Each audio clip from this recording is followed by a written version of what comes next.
All right. It is 9:33. Welcome to the Revenue Committee public hearing. My name is Brad Von Gillern. I serve as the vice chair of this committee, and I represent Legislative District 4. The committee will take up bills in the order that they are posted outside of the room. Our hearing today is part of your legislative process. This is your opportunity to express your position on the proposed legislation before us today.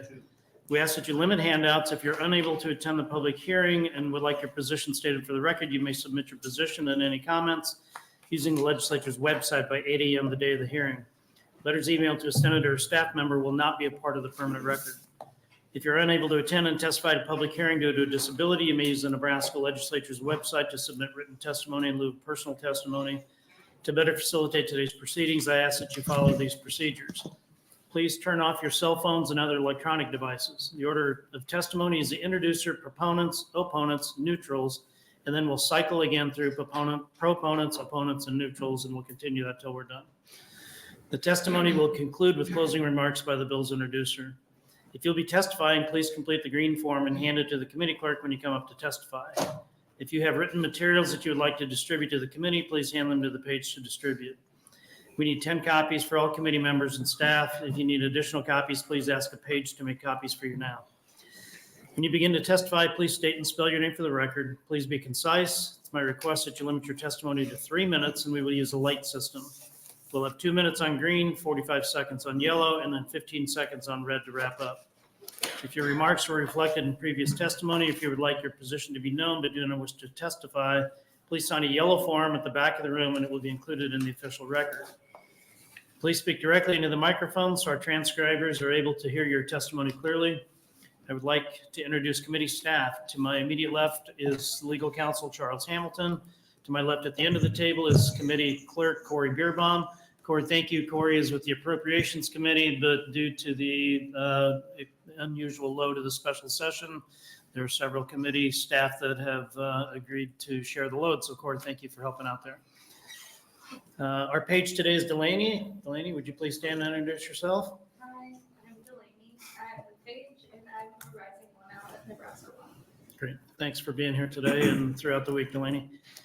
Please remember that senators may come and go during our hearing as they have bills to introduce in other committees. Please refrain from applause or other indications of support or opposition. For our audience, the microphones in the room are not for amplification, but for recording purposes only. Lastly, we use electronic devices to distribute information. Therefore, you may see committee members referencing information on their electronic devices. Please be assured that your presence here today and your testimony are important to us. It is a critical part of our state government. And with that, we will open on LB 34. Welcome, Senator Brewer. Thank you, Vice Chair Von Gillern, and good afternoon, good morning, fellow senators of the Revenue Committee. I am Senator Tom Brewer. For the record, that is TOM-BREWER, and I represent the 43rd Legislative District of Western Nebraska. LB 34 was originally LB 576, was introduced in 2017. It freezes property taxes for 4 years. Now, I had some folks stop me this morning and said, hey, our goal is not to freeze property tax. Our goal is to reduce property tax. And I said, hey, get the message loud and clear. But let me give you a scenario. We come here to special session. We do what we have done. The speaker announced this morning how we're going to go through next week to buy time for this committee to put together what we will then have as items to work through on the legislative floor. But if we are done on whatever day, 16 August, whatever that turns out to be, and we have done nothing. Otherwise, we've gone back and forth, we've argued through issues, we've debated till we're blue in the face, and nothing comes of it. For those 15, 16, however many of us that are on our way out, may not be that big a deal. But for those that are left here, I think it's going to be a very big deal, because I think that folks are starting to lose hope and lose faith in the legislature. So that is what caused us to dust off what was LB 576 and to write LB 34. So I'm here to introduce LB 34, which creates a 4-year cap on property tax beginning 2025. Everyone across the state can agree. Property taxes are too high. Property taxes shouldn't go up anymore. Property taxes are a very old and a very difficult problem for this legislature to solve. The people's patience have run out and we need to act. If LB 34 becomes law, property taxes will be capped at the 2024 level and will stay that way for 4 years. Passing LB 34 puts a fail-safe clock on this problem. Come 1 January 2025, property taxes stop going up for 4 years or until the legislature passes a bill to unfreeze them. So it's assumed that that would be some solution, some way that we take the knowledge and the experience of this special session. If we can't pass anything out of this, we take that time to educate the new class coming in on tax laws, rules, procedures, and what's right and what's wrong, and let them get their legs underneath them to understand what they're even going to vote on. Then you can go back and have round 2 of what we're trying to do in this special session if the worst case scenario happens and we fail. But again, what this is going to do is freeze property tax. There are over 600 units of government with the authority to levy, collect, and spend property taxes. You will probably hear from some of them today, and they will tell you all that this is a very bad idea to freeze authority to raise taxes. But you've heard that story many times, and I think you know the reality of it. But who can blame them? A lot of the organizations stand to benefit more from our current process of being out of control property taxes here in Nebraska than to have us actually get a handle on it. They like the idea of kicking the can down the road. Unfortunately, the people that elected us, they're not in that same mindset. So that's the hard decision we're going to have to make here. My bill doesn't lower property tax, and I want to stress that. The idea is that it makes it easier for other ideas on how to lower property tax because the clock is ticking on this issue. At the very least, if Nebraska's legislature fails to act, there is a day coming when the citizens can expect their property taxes not to go up anymore if LB 34 passes. Yeah, if we can't find the votes to solve the problem during the special session, this bill buys the legislature some breathing room. It also makes the local units of government that tend to be difficult and do not want to see a solution start negotiating in good faith. Subject to your questions, that concludes my opening on LB 34. Thank you, Senator Brewer. Questions from committee members? I just got a couple. Senator Brewer, on the, you said 4 years, the bill says 4 years, just on the introducer statement of intent, it says 2 years, just FYI. Get that. Well, the guy who typed it may have mistyped it. I'll have a counseling session with him. That's all right. And nothing in your bill prevents, just for the record, I think we all know this, but nothing in your bill would prevent future legislatures from enacting property tax relief and stopping the freeze and actually making cuts. Correct. And I think part of the reason why there might have been a mix up on that is our true thought process is that if the worst case scenario happens and we're not able to come to a solution in special session, it gets kicked down the road.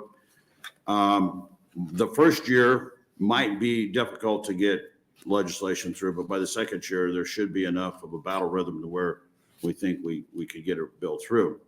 The 4 years, I think, is just designed to keep folks honest and moving forward in this effort to fix property tax. Thank you. Any other questions?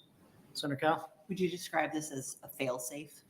Absolutely. It is not, let me go on the record that I support LB1 and what the governor's trying to do. I know a lot of people have said that there are parts of it that aren't to their liking and consequently they oppose the bill. I think that we need to get the bill to the floor, work through the issues, see if we can't amend, tweak, whatever we have to do to take a body of work that people have put a lot of work into and see if we can't come to a place where we can make that be the solution. This is the, as you said, fail-safe. Thank you. Thank you. Any other questions? Seeing none, we'll stay to close. And I'm next.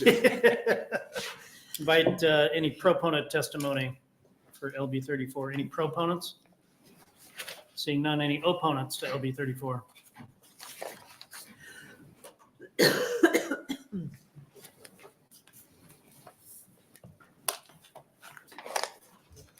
Good morning. Good morning, Vice Chair Von Gillern, distinguished members of the Revenue Committee. My name is John Cannon, Joncannon. I'm the Executive Director of the Nebraska Association of County Officials, also known as NACO, here to testify in respectful opposition to LB 34. I certainly appreciate Senator Brewer's effort. One of the things that occurred to me as I was listening to the opening is that this is characterized as a freeze on property taxes.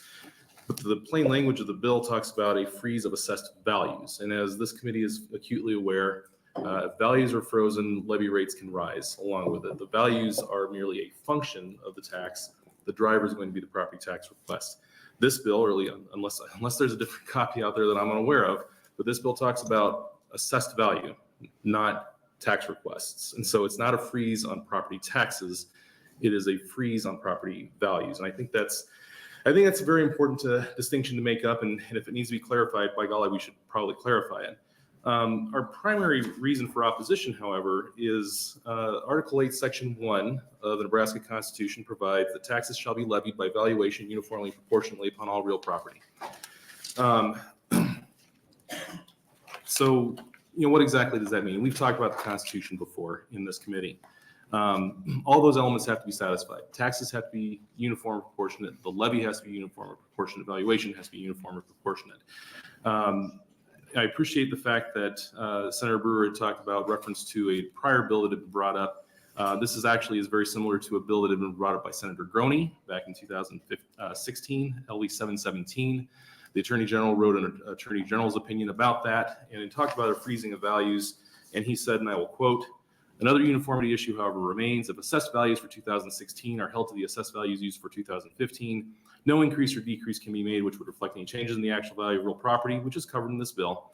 But it says, "Property within the same class or subclass may increase or decrease in value during the year to varying degrees. Other property in the same class may remain at relatively the same value. By holding values, similar property in the same class may end up being undervalued or overvalued relative to other property." And that is a clear violation of the uniformity clause of Article 8, Section 1. The last part that I do want to bring to bear as far as this committee's discussion is concerned is that, again, as a freeze on assessed values, what this means is that property tax rates, the levy rate, is going to rise. And assuming a 3% CPI, which is the number that we've heard out there, I'm not sure that I particularly agree with it, but let's assume a 3% rise in costs for county government. If you assume that by 2029, 15 counties will be over 45 cents on their levy. And we only get to go to over 45 cents if we have an interlocal agreement. 3 counties will be over 50 cents, and I'm out of time. I'll happy to take any questions. Why don't you just finish your thought there? And it's worth noting, by the way, that of those counties that will be over 45 and 45 cents and 50 cents, Box Butte, Brown, Dawes, Rock, all right around Senator Brewer's district. Those counties will be in really bad shape and unable to raise the necessary revenues, which, oh, by the way, is also part of the Constitution. It says the necessary revenue of the state and its political subdivisions shall be levied by taxation and in such manner as the legislature shall prescribe. If we have duties that are placed upon us and we're unable to meet those duties because of a cap, an artificial barrier to the ability to raise revenues, to me that seems problematic. Thank you. I appreciate it. Thank you. Questions from the committee members? Senator Kauth. Thank you, Senator Von Gillern. So the counties that you just mentioned that are having difficulty, what is their inheritance tax holding that they might be able to use to help with that? Their inheritance tax holding would be inconsistent, and so. But they do have stockpiles. I wouldn't characterize them as stockpiles. And it's interesting when you talk about like a reserve, amounts that are being held in reserves. If you have a county that has a county hospital, their reserves are going to be sky high because those hospitals have to have a pretty substantial reserve in order to operate.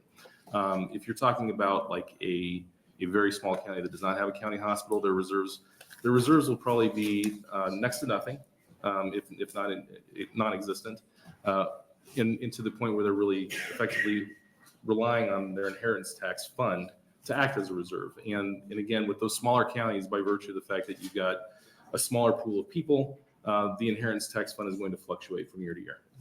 Thank you. Yep, thank you, ma'am. Any other questions from committee members? Seeing none, thank you. Thank you very much.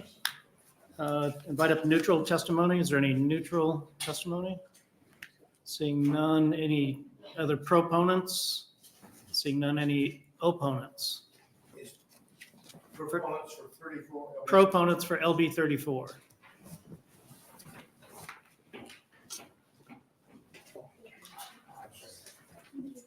Good morning. Morning. Do I have 3 minutes or 5 minutes? 3 minutes. 3. All right. Name is Larry Storer, Storer, 5015 Lafayette Avenue, Omaha, Nebraska 68132. I am a very brash person, and particularly when I only have 3 minutes or less. I am a proponent of this because over the 40, 50 years that I've owned my property, I've had a few opportunities to try to protest. So there needs to be a change. And the first change that needs to be made is how you determine the current assessed value, which appears to be mostly on the recent sales price of a house within the so-called market area. Okay, I did my research. What they say are comparable properties in my area aren't necessarily so. There are a lot of them much bigger. In my area, you can go 2 blocks either way, and the size of the houses and the lots are different. But just because 3 houses on my block sold for over $300,000, you think my house is worth over $330,000. I have not spent a lot of money on it, but everybody that does spend money on houses that they flip are not necessarily taxed for that. What they figure, based on square foot and the documents they give us to be able to protest with, are very confusing, extremely difficult for a citizen to research and combat. When you start the process, it just very quickly says, here's the lot value and here's the property value, square foot and dollars. You can go to the diagrams and you can go out and try and measure the property yourself, and you'll find that those diagrams are not necessarily true. They have all these little figures off to the side. But my house is a 2-story. First story says this, second story says this. Square feet total is what they used. However, they do not, a referee that they say is my personal referee is a conflict of interest. He does not want to discuss the inaccuracy of those figures. Doesn't want to give me the time. Again, 3 minutes, 5 minutes, totally unfair. And it needs to be changed. He is a real estate professional, which is a conflict of interest for my reason being there. He is not my personal appraiser because he did not want to talk about it. Just told me to take all your documents, which I have this like this, and over there to those clerks and have them scan it in. Slam down, thank you, ma'am. No debate, no discussion. And that's the same way with the county board in general, not just the assessor's office. And the other thing that's on the agenda today, real quickly, is the tax exemption. I protested tax exemption for an Islamic center, which we should not be subsidizing. I was called Islamophobic and ordered out of the courtroom for that. And not courtroom, but the Sir, we need to county board. recognize the time Thank you. limitation. They Don't go anywhere. Thank you for being here. Any questions from the committee members? Remind me again, I heard Lafayette Street. Where in Omaha are you? I'm sorry, Where in Omaha do you live? I'm sorry. I the heard- Dundee area, Okay, I heard Lafayette Street. I didn't make out the street Yeah. address. So, Yeah. okay, thank you, Mr. Storer, for 2 being blocks here. either direction. Thank you. Proponent. Do we have an opponent that would like to speak? Next opponent?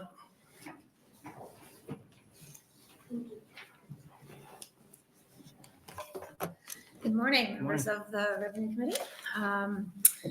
I'm Rebecca Firestone, Dr. Rebecca Firestone, REBECCA, FIRESTONE, Executive Director of Open Sky Policy Institute, testifying today in opposition to LB 34.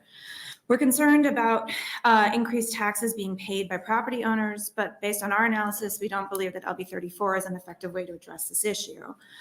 Under an assessed valuation freeze, new owners pay taxes based on the price they paid for their property, while existing owners pay taxes on a frozen value, which could be more or less than their property's current value. For example, a new owner who bought a house for $200,000 pays taxes on that amount, but an existing owner who bought an identical house under the freeze 4 years earlier for $150,000 could pay taxes on that lower frozen amount. Consequently, the existing owner pays less tax than the new owner. But the opposite happens when the value of the identical house falls and the new owner pays less than $150,000 for theirs. In this case, the freeze hurts the existing owner because they must continue to pay taxes on a house assessed for $150,000 while the new owner pays taxes on a lower amount. Such consequences are why the Lincoln Institute of Land Policy has written that assessment caps are among the least effective, least equitable, and least efficient strategies available for providing property tax relief. They prevent sharp increases due to rising property values, certainly, and we appreciate the intent of what Senator Brewer is doing here, but their significant unintended consequences make them a problematic form of property tax limitation. Assessment limits shift the tax burden towards poorer neighborhoods. They create large disparities in tax bills for owners of similar properties, which relates to what the previous testifier was saying about concerns with the uniform and proportionate clause in the Constitution, and leads to lock-in effects that discourage mobility and introduce new complexities into the property tax system. This freeze essentially would distort the market for land and for property in particular areas, and we need market-based solutions for property valuations and for property taxes in our state. It is for these reasons that we oppose LB 34 because we think it would lead to numerous unintended consequences, and I'm happy to answer any questions. Thank you for your testimony. Any questions from committee members? Seeing none, thank you for being here this morning. Any other proponents? Seeing none, any other neutral testimony? Seeing none, any other opponents?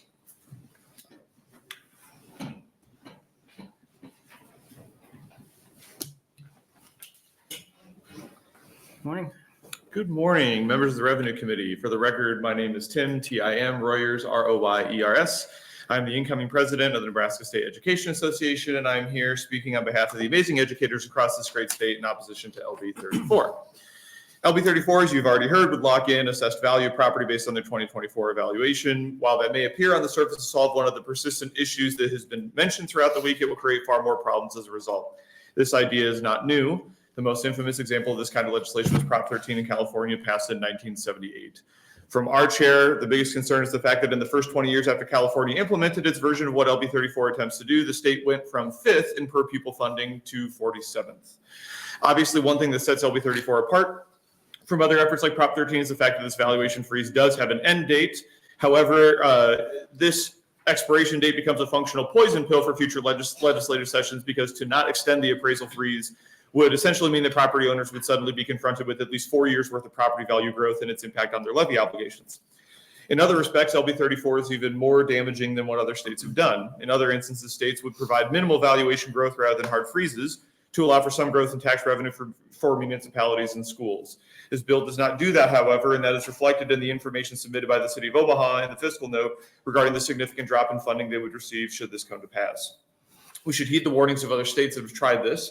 To try and live in the world of LB 34, there would not only be cuts to essential services. History tells us local governments will also start to use other tactics like development fees and land use scrutiny to maximize what revenue they can generate to maintain basic services. This will in turn negatively impact new construction, diminishing the supply of available housing even further. I will conclude my testimony by reiterating a point that I have made on other bills. We share the view held by many on this committee that our current method of funding our school districts has forced people to feel like they have to choose between schools receiving the adequate resources they deserve and people having reasonable property tax rates on their homes and property. We feel the right kind of reform, we can have well-supported schools and reasonable property tax rates. While we are adamant in our opposition to this and other bills because our research and expertise tell us they are not the right solutions, we also remain ready and willing to share our views on what could work as well. But frankly, we don't need to copy an idea from California. Please oppose LB 34. Thank you for your testimony. Any questions from committee members? Senator Kauth. Thank you, Chair Von Giller. So, Mr. Royers, what is the right solution? Because I hear a lot of, it's bad, Sure. but how do you fix it? Yeah, I think that's obviously to me the main question. I would refer back to earlier this week, you heard from Dr. Standish from Lincoln Public Schools. I think she articulated a main concern that we see better than I could, which is in regards to the local effort rate within TIOSA, right? So I mean, we both live in Millard. Millard lowered its levy by 11 cents. But as far as TIOSA is concerned, that did not happen, right? TIOSA still assumes that Millard is taxing at a rate of $1. And so Millard lost, for this coming school year, Millard lost more than $10 million in state funding because TIOSA did not reward Millard for being frugal and lowering its levy. So to me, that's the element that has been lost in all of these bills, is a lack of looking at how do we adequately reflect what our districts are doing, so that way if they are lowering their levies, they're getting the increased resources, so that way they're encouraged to further lower their levies. So I would agree with that, but I have another question. You said something about per pupil spending. Does per pupil spending automatically equate success? No. I mentioned that piece from California because of the precipitous drop of a commonly used education statistic, not because it's a metric. Other things that happen in California Sure. that really impact their schools as well. And unfunded mandates are a big issue. Sure. Which we're looking at with our No, superintendents. absolutely. But to say that it's strictly because of Prop 13, I think is a misnomer. So, Well, but thank you. the reason why I mentioned that 20-year window is because after 20 years, they were forced to issue another proposition that regarded the state side of school funding to correct the mistake. So I mean, we could quibble all we want, but yeah, point well taken. It is not the only metric to look at for schools. Thank you. Yep. Thank you. Any other questions from committee members? Seeing none, thank you for your testimony. Thank you very much. We're out of proponents, out of neutral. Any other opponents? Last call for opponents, proponents, or neutrals for LB 34. Senator Brewer, would you like to close? Yes. All right, well, those that came in to testify against it were exactly the ones I anticipated coming in to testify against it. I'm not going to jump into the Prop 20 thing in California.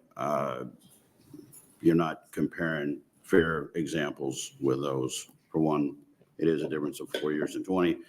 What we're trying to do here is figure out a way to have a solution if this one doesn't work. And I'm not saying it's perfect. Now, John Cannon's wrong. We took it to the Attorney General when we first wrote the original bill, and we had him write portion of it, an amendment. What was the amendment? 395. So anyway, we had looked at that as an issue and worked around it. But again, I think the thing you guys need to focus on is you're going to have, and you have had plenty of people come in and say it's a bad idea, don't do it. There's all these horrible things because what if this happens or what if this happens? Here's the bottom line. In my case, in my district, we are depopulating western Nebraska, and we're doing it on property tax. I'm closing a lot of businesses. We're looking at closing a school and primary schools. So you can say what you want about how it affects things, but it's something that we have to deal with or accept the fact that Nebraska, as we know it, is going to change and change pretty drastically because we've put folks in a box where they can't afford to do it anymore, those that are on a limited income. So I guess as far as the bill, I think it's still a viable option that you need to keep on the books as a possibility in the event that LB1 should fail. But again, that's the idea behind it, that we had a check valve. So with that, I will close and take any questions that you have. Questions from the committee members, Senator Kauth. Thank you, Chair Von Giller. So Senator Brewer, if you're having people moving out of the area, closing businesses, does all of that affect what schools get? Well, there's less people paying taxes, so the ones that are left have to pay more. And unfortunately, if you look at cost per student, if you looked at my Sand Hills or Cody Kilgore, I would guess that they are probably a good third again more than what it costs to teach a student in Millard. But it's the nature of the beast in that you're hauling them greater distances. Your facilities are older. It's harder to find teachers because they're out in the middle of the Sand Hills. So there are challenges there. And we've lost some fairly large ranchers this last year that have gone to Wyoming, South Dakota, and other places.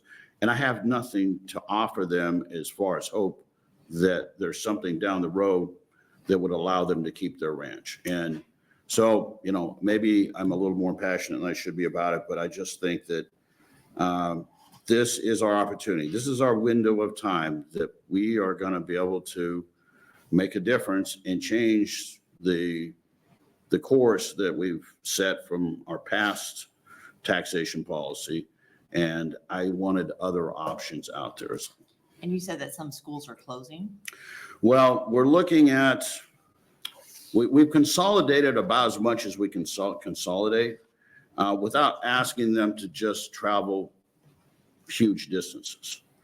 So, how do we do it? If we do look at consolidating schools anymore and it's 75 miles one way to school, at what point does that affect their ability to learn and do things because they're on a bus 4 or 5 hours a day? But, again, it's just going to depend on population and whether or not it's realistic to keep some schools open. But so in your opinion, stability in property taxes, freezing them, having something that is at least guaranteed, even if it's less than what the schools believe they need, would be better than losing everyone from the area? Well, we're kind of in a death spiral in that if the population keeps coming down, the ones that are there pay more taxes, and there's a point we break their backs, then they're gone, and it goes even more that are trying to pay. And then you do have a situation where you don't have the numbers in the schools because they've left. And it's a spiral that I'm trying to figure out a way out of. And this, I think what you're trying to do with LB1 is that option. It's just getting folks to understand that saying no shouldn't be the way we approach this. It should be, how do we get it to where we can make it work? Okay, thank you. Thank you, Senator Kauth. Senator Dungan. Thank you, Vice Chair Von Gillern. Thank you, Senator Brewer, for being here. I really appreciate your efforts on this, and I know you've worked really hard on this over the years, and I don't think any of us were expecting to get called back in this quickly on your way out, but I appreciate that you continue to fight the good fight. This bill that you brought clearly has bipartisan support, right? I mean, Senator Conrad's a co-signer. I know Senator Raybould has touted this as well as a potential solution. So it's an interesting option. And I'll be honest, I've not dug too deep into it beyond just reading the bill recently and talking to some people about it. I don't know about the constitutionality aspects, but my concern, I guess, that I look at, and I'm just curious if you have an answer for it, is if we do this freeze for 4 years, and then at the end of that, go back to the market rate approach, my concern is if it's not frozen into perpetuity, that there's going to be this giant jump at the end of those 4 years. And so if we passed this particular legislation, it would sort of require that moving forward, we come up with some other solution to valuations, which could result in like a stair step approach where it can only go up 10% per year. I guess, is there another option moving forward that you foresee helping fix that giant jump at the end? Because that would be catastrophic, I think, for a lot of people if it's frozen and then all of a sudden you have a 4-year increase. So is there a solution that you perceive moving forward to fix the valuation issue long-term? Well, no, that's a great question. And that's a good issue that you kind of grasped with this. Of course, part of the thought process is that this is worst case scenario. We're only doing this if we can't come to any other decision. LB1 fails, everything else fails. And then we're using this as a stopgap measure to buy time. So there could be, if it went the full 4 years, there could be a step increase. And that's if we don't figure out a way to move the levers of taxation some so that the total burden isn't on property tax, especially in the issue of schools. So I'm not saying that there couldn't be a situation there, but if we approach it with the idea that this buys us time to come up with a real solution, that's probably the mindset I had more when I wrote the bill. So this is kind of hitting the emergency stop on the assembly line. It's not Yes. ideal, but if we have to do it, Great example. do that, and then we'll figure it out from there. Yes, sir. Okay, thank you. And again, I appreciate you bringing the bill. Thank you, Senator Dungan. Any other questions from committee members? Seeing none, we had, we had letters for the record, 2 proponents and 2 opponents. Thank you, Senator Brewer. That closes our hearing on LB 34, and we will open on LB 35. Welcome back, Senator Brewer. Thank you. All right, and just for the record, Senator Von, you get to chair the last committee, the last bill that I will ever give in the legislature. So with that, thank you. Vice Chair Von Gillerin, good afternoon, good morning, fellow senators of the Revenue Committee. I am Senator Tom Brewer. For the record, that is TOM-BREWER, and I represent 11 counties of the 43rd Legislative District of Western Nebraska. I'm here today to introduce LB 35, and I'm introducing this bill on behalf of my constituents. In 2014, 14 years ago, the Nebraska Legislature passed LB 1048. This bill created the nameplate capacity tax for wind energy in Nebraska. This tax was created to be used in lieu of property tax. Like a lot of bills we pass, it was a good idea at the time. This was a Natural Resources Committee bill, and the committee was chaired by Senator Langmeyer.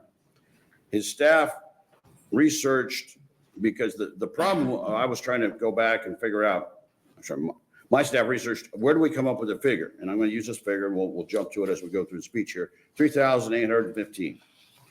And that number, what the committee did is they took a typical construction cost of an industrial wind turbine, and then based on that value, they calculated how much property tax would be paid over a 20-year lifespan of the wind turbine.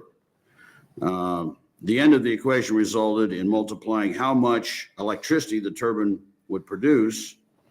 That would be its nameplate capacity by 3,815. For example, a common type of industrial wind turbine found in today's construction would be in that 2.5 megawatt range. So you would take the 2.5 megawatts times the 3,815 for a total of 9,539. So this amount of tax that was paid by the company owning the wind turbine is in lieu of paying the ordinary real estate property tax that you would pay. And I support this method. It's a good idea. Unfortunately, the way that Senator Langmeyer wrote this, it did not include for any adjustments whatsoever. So that figure of 3,815 remains frozen in time for property tax for ag land. And if you think about over time, how much it has skyrocketed, most counties are well in excess of 300% higher than it was 14 years ago. I'm introducing this bill to cover what was left out. It's really just a question of fairness. Other taxes Nebraska paid have gone up over the last 14 years, in some cases astronomically. It is not fair to single out a particular industry and give them special treatment with a fixed tax rate that never, ever changes. The tax commissioner told me that the best way to adjust this tax is by using the consumer price index. So this is how the bill is written. Bottom line is the tax that wind energy pays instead of property tax cannot remain chiseled in stone for eternity, while other taxes that we pay continue to increase. It's just simply a fairness issue. And when we take a look at this as a truly sweetheart deal for out-of-state renewable wind companies, and we're scrounging everywhere we possibly can. If you look at LB1, we have tried every pocket, every possible option to find money to claw out. This is money that really is due, because in just a simple act of fairness here. So we're not goring anyone else's ox to get this. This is simply taking revenue that should be part of what we receive for the nameplate capacity. So with that, I'll take any questions you have. Thank you, Senator Brewer. Questions from committee members? Seeing none, thank you. We'll stay to close, I presume. Thank you. We'll open with proponent testimony on LB 35.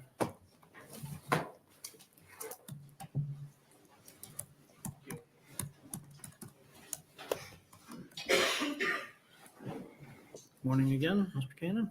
Good morning, Vice Chair Von Gillern, distinguished members of the Revenue Committee. My name is John Cannon, Joncannon.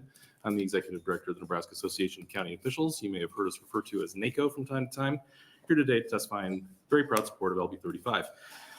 Senator Brewer has picked up on a thing that we've been talking about for a long, long time about the proper taxation of these sorts of facilities. And so I couldn't really any more ably describe the history of this thing that Senator Brewer did, so I'll skip that part of my testimony.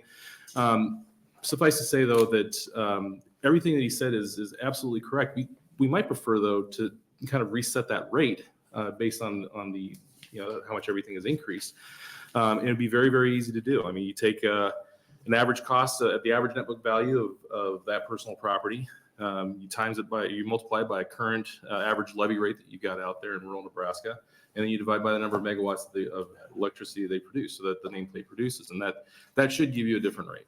And frankly, that would adjust it forward to something that where we're trying to collect the same amount of tax, although spread out over a longer period of time. And that was really part of the history of this, is that the wind energy companies and the renewable energy industry, they came into the state and they said, hey, look, the upfront costs for these sorts of turbines or solar panels is really, really high in the first year, and then drops off to nothing after 7 years, because it's a 7-year life.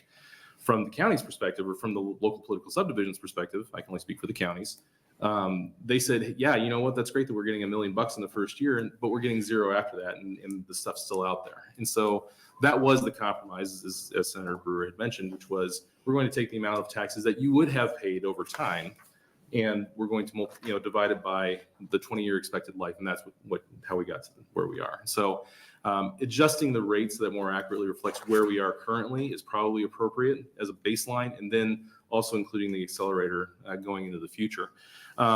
There's always a concern about tying something to CPI. That's something that's published by, I believe, the Bureau of Labor Standards. That could be considered, and I'll certainly defer to legal counsel for the committee, that could be considered an unconstitutional delegation of authority from the legislature. And so there are multiple indices that we have that are probably more reflective of what we're talking about and what we're trying to capture.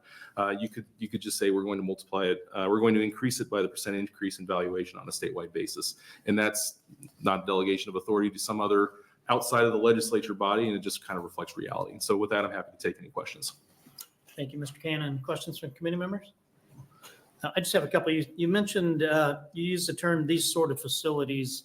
This solar would, and then you mentioned solar. Would solar be under the same? Would solar be impacted by LB 35? Yeah, the 77. I think it's 6201 through 6204.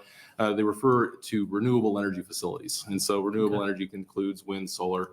Right. I think there's some other that are contemplated as well. Just want clarity on that. And then you mentioned 7-year life and 20-year lifespan. Yeah, so the way we do personal property in Nebraska is we assign, first you determine something's net book value, essentially what its cost is. And from there are tables that we have we have a modified accelerated cost recovery system. And essentially that ties into what their depreciation is.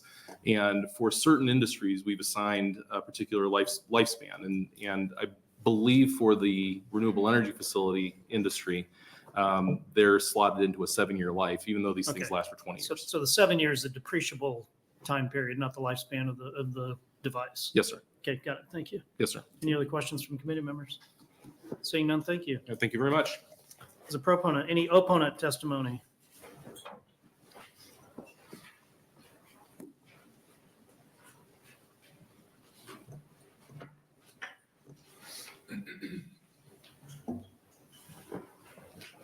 Good morning, Vice Chair, members of the committee. My name's Phil Clement, Philclement.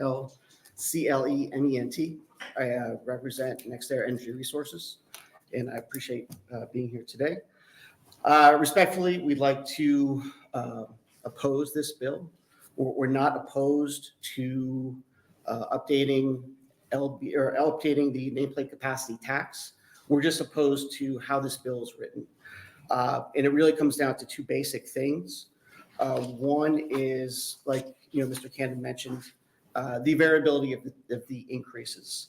These contracts are many times 20, 30 years, and having that variability just makes it really hard to forecast project expenses.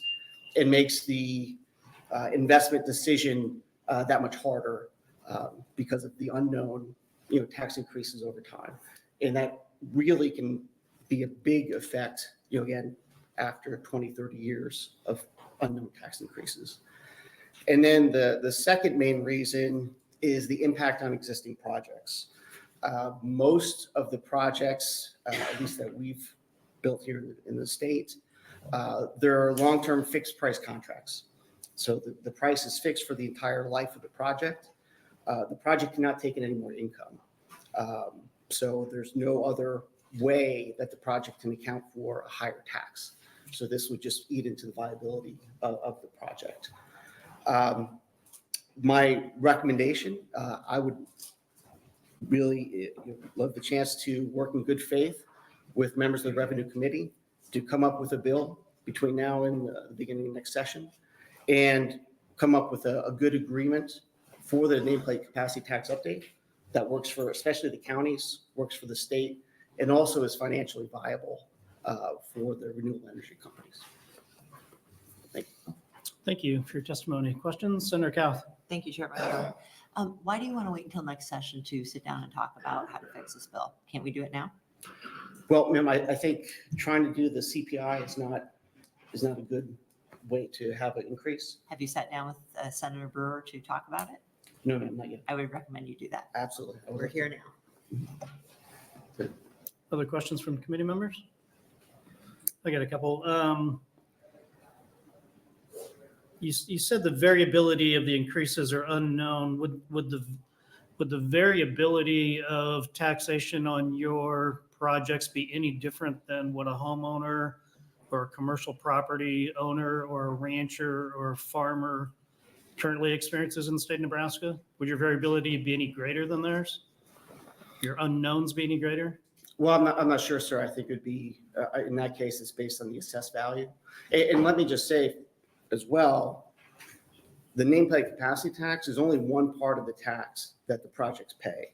The projects do also pay assessed taxes from the counties, which change on a year-to-year basis. They change, but so the projects do pay those two parts. Usually the nameplate capacity tax is the greater part of that tax. But no, sir, that's true. But also the company has to make, $400, $500, $600, $700 million investment decision, and then trying to plan that out. And it just looks very difficult with Thank you. variable inputs. And I honestly don't, and this is always dangerous when you ask a question you truly don't know the answer to. What is the current cost to erect a wind generator or windmill, as we probably inaccurately call them? To erect it, or the cost To of build it, erect it, put it in place to furnish energy? It really depends, but for example, I think the size, that Senator Brewer referenced, approximately 2.5 megawatt turbine, it would probably cost, and this is just a guess, probably between $2 to $3 million. Okay, all right. I knew what the number was 10 years ago, and I think it was closer to 1, so it's probably that's probably about what I would have guessed. How much, just curious, how much of that is subsidized by either federal or state or other programs? None of the construction or anything is subsidized Okay. by federal programs. There is a subsidy that is based on produced power.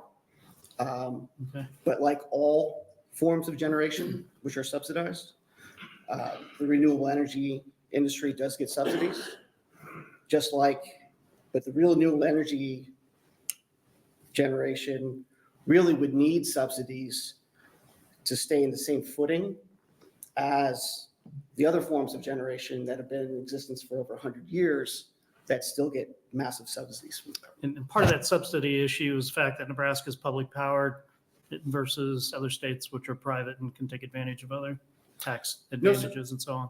Well, so the bids that the public power puts out they're competitively bid. And so it's, there's probably 10, 20 bids that go in for a certain project.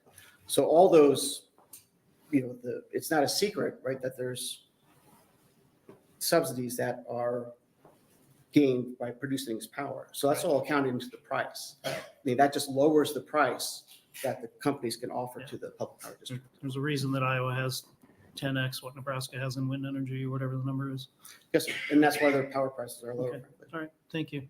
Any other questions from committee members? Seeing none, thank you for testimony. Thank you. As opponent, do we have any other proponent testimony? Seeing none, skip neutral, any neutral testimony? Seeing none, any other opponent testimony? Neutral, okay, sorry, missed you.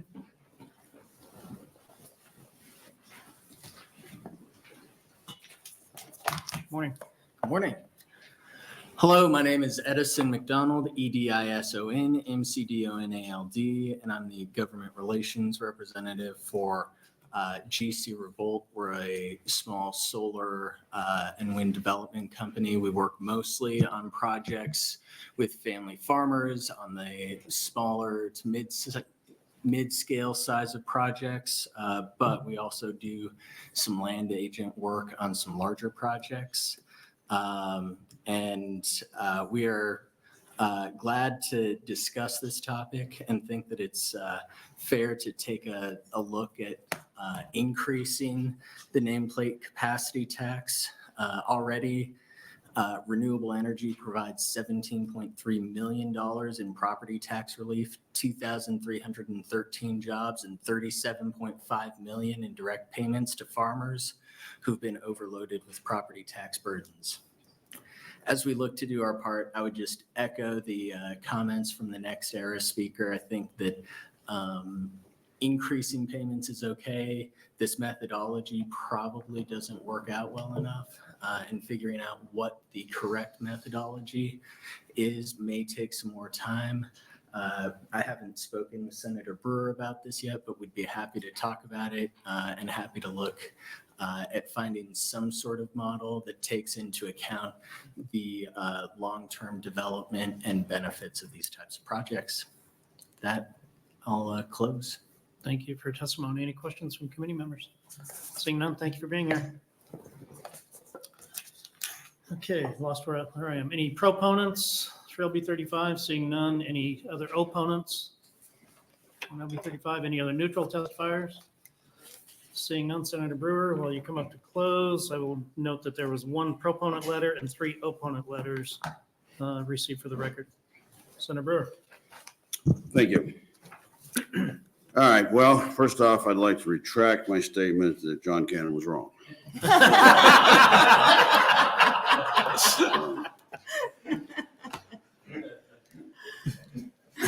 All right, I've been kind of at the center of the back and forth on renewable energy since I got the job. There are elements of it that have been invaluable.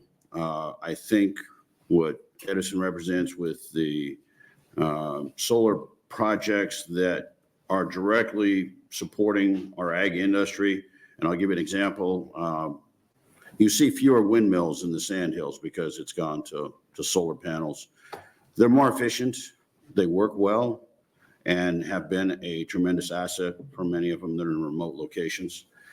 So there are parts that have been valuable. There's parts of it that have been painful in that, imagine this. Senator Von Gillard has a place that he has built, and it has the location and the view that he handpicked. And then someone across the fence decides that they would like to collect the money from a wind turbine and puts it up. Now your view is blocked by that. Your property value has just come down because no one else will buy that. No one's going to walk out every morning and look at one of those and say, this is where I want to be. And there's a lot of other effects of wind turbines that people don't want to talk about, whether it be the birds, the bats, and everything else that doesn't survive them. But put that aside, it's a renewable energy that the government pays large sums of money in subsidies. That's why they exist. If there was no subsidies, there'd be no wind towers or solar farms. But they do contribute to the grid, and we need that. The problem is that I think it has to be a fair balance. And if you were to go on NextEra's website, got it right here if you want to look at it. First off, it's not a Nebraska company. So forgive me if I don't feel bad they don't make as much money as they think they should. And if it's a challenge to deal with variable costs, that's part of life. That's part of business. And they need to understand that this body is responsible for taking care of the almost 2 million people that live in the state, and that how we sort out property tax affects a good share of those. And so we're going to continue to try and figure out pockets where we can find money that is really due to Nebraska that we haven't tapped, and I believe this is one of them.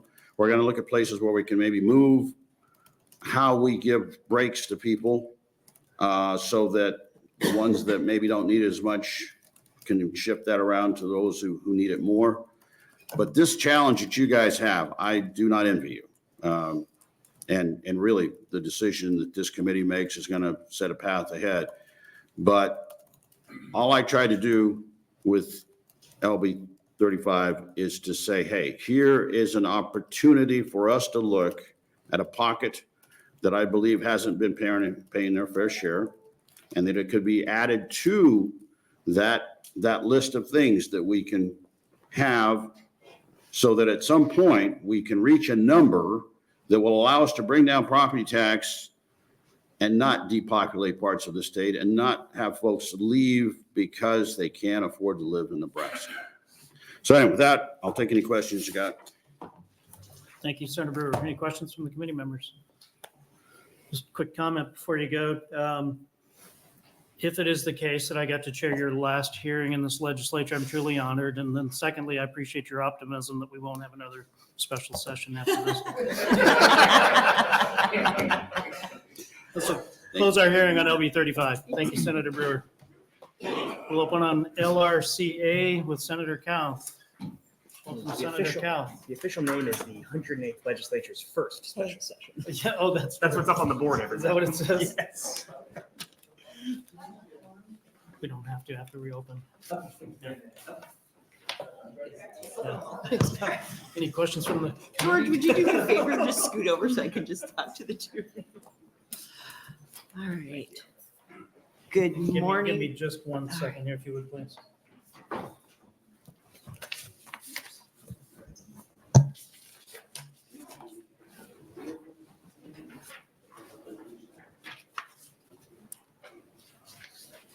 Didn't you get yelled at yesterday for doing that, Brad? Yep, that's why I said, give me a second. The vice chair wants to take a break. It might be my rare opportunity to chair here. Yeah. For the record, I do know that gentleman's name. I do know where he lived. I do know where he moved from. I do know what he does for a living, so I was paying attention. You 100% were. Thank you, Senator Kauth. We'll open on LR6CA. Good morning, Revenue kind of committee. My name is Kathleen Kauth, Kathleen Kauth. I'm the senator for LD 31, and I'm bringing to you today Legislative Resolution 6CA. It is based on Prop 13, so I'm sure Mr. Royers is going to have some consternation about that. But I'm bringing this bill to open up discussion on different means of assessing property tax. As I've gone around the Millard District, the one thing that has been consistent is our property taxes are too high. We don't want to hurt schools. That's been a very, very big theme in Millard, and that's the goal of this legislature as well. But we can't handle it anymore. I've talked to people who are moving. I've talked to people who are losing their homes. Talked to one woman who actually lost her home to foreclosure. It was purchased by an out-of-state company, and they are now renting it to her. She lost it because the property taxes went up higher than she had calculated, and she didn't have that cushion. Prop 13 has had a lot of hits, mostly from politicians in California, because they don't like the fact that they can't tap into the piggy bank that is property. The people of California have loved it for over 40 years. They have fought hard to keep it. Prop 13 basically says that when you purchase a house, your this property tax is a percentage of that home sale. For our purposes, I use 1.5%. California did theirs at 1%. That amount can grow by 2% per year to account for growth. What this does, it's the ultimate in consumption tax.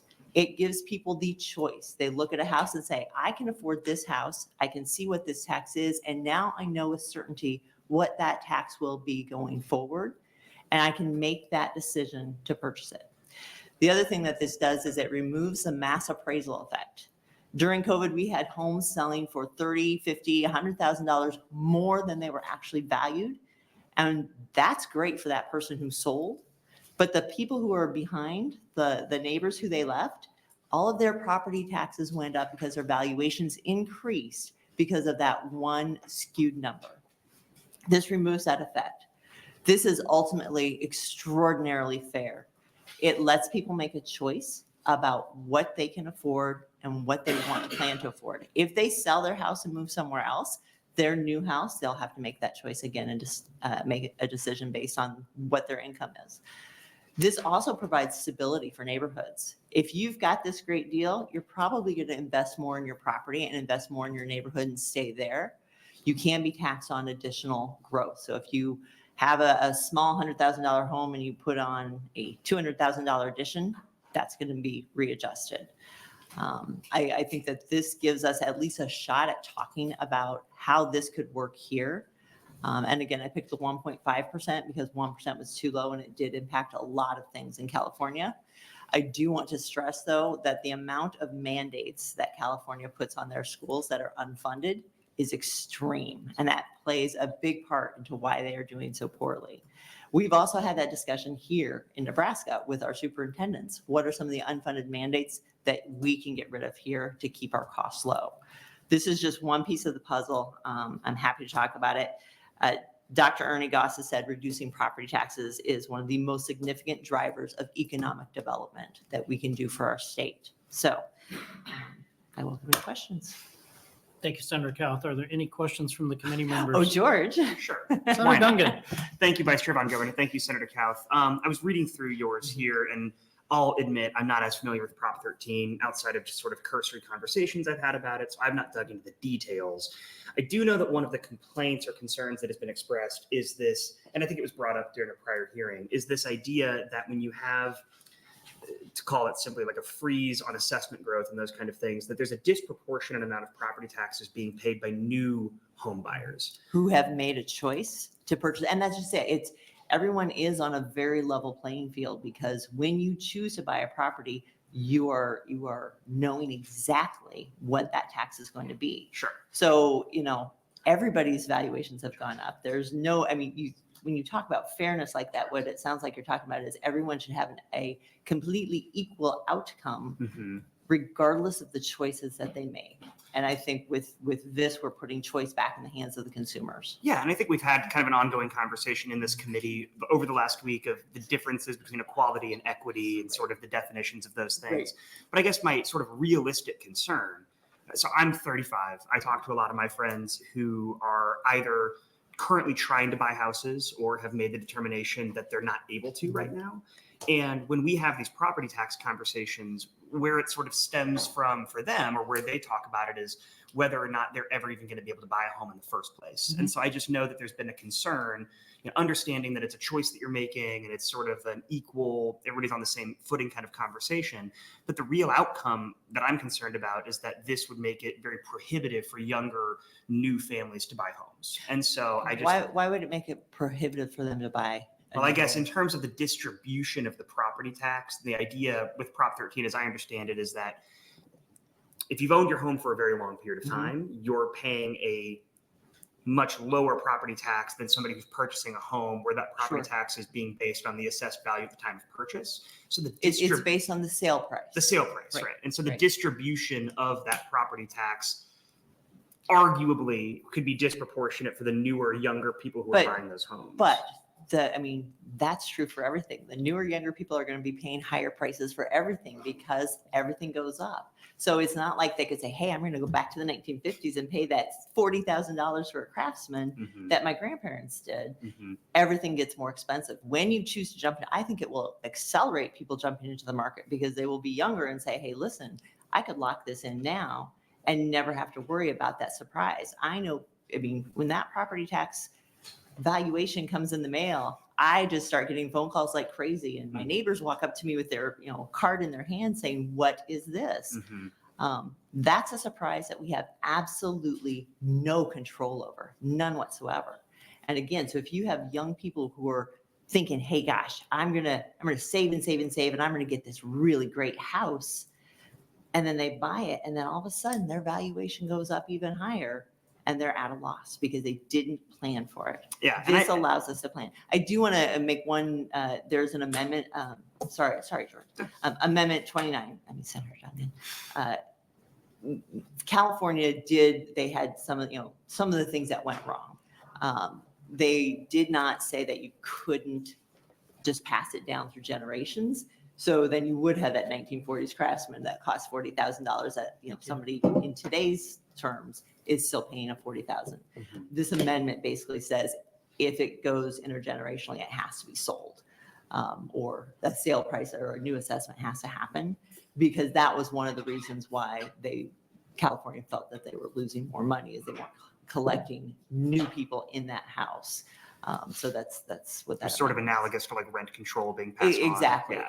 Exactly. And that's, it sounds great. And for that individual, it might be great, but, we want to encourage people to buy homes, to build wealth, but to be able to, have a realistic purchase price is going to be important. No, and I appreciate all that. And I am looking forward to hearing the testimony because, like I said, I've not dug too deep into it. I have stacks if you'd like to read any. I do appreciate that. I just, big picture, I think it's fun to hear these stories of people building homes like 30 or 40 years ago for like $100,000.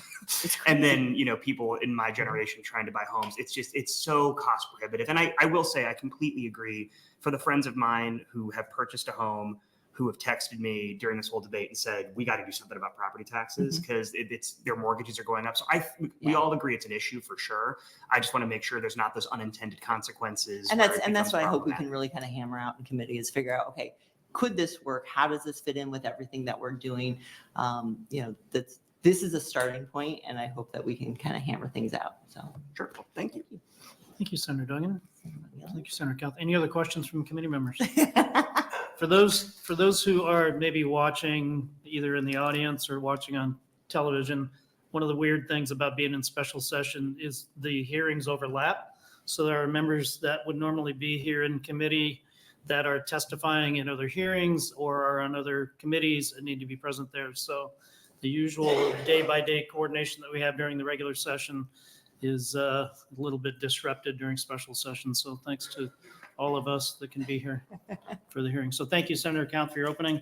I will we stay will- to close. And you will stay close. Thank you. Thank you. Appreciate that. We'll welcome up proponent testimony for LR6CA.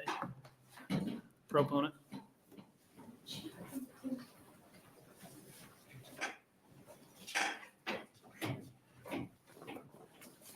Good morning again. Good morning again.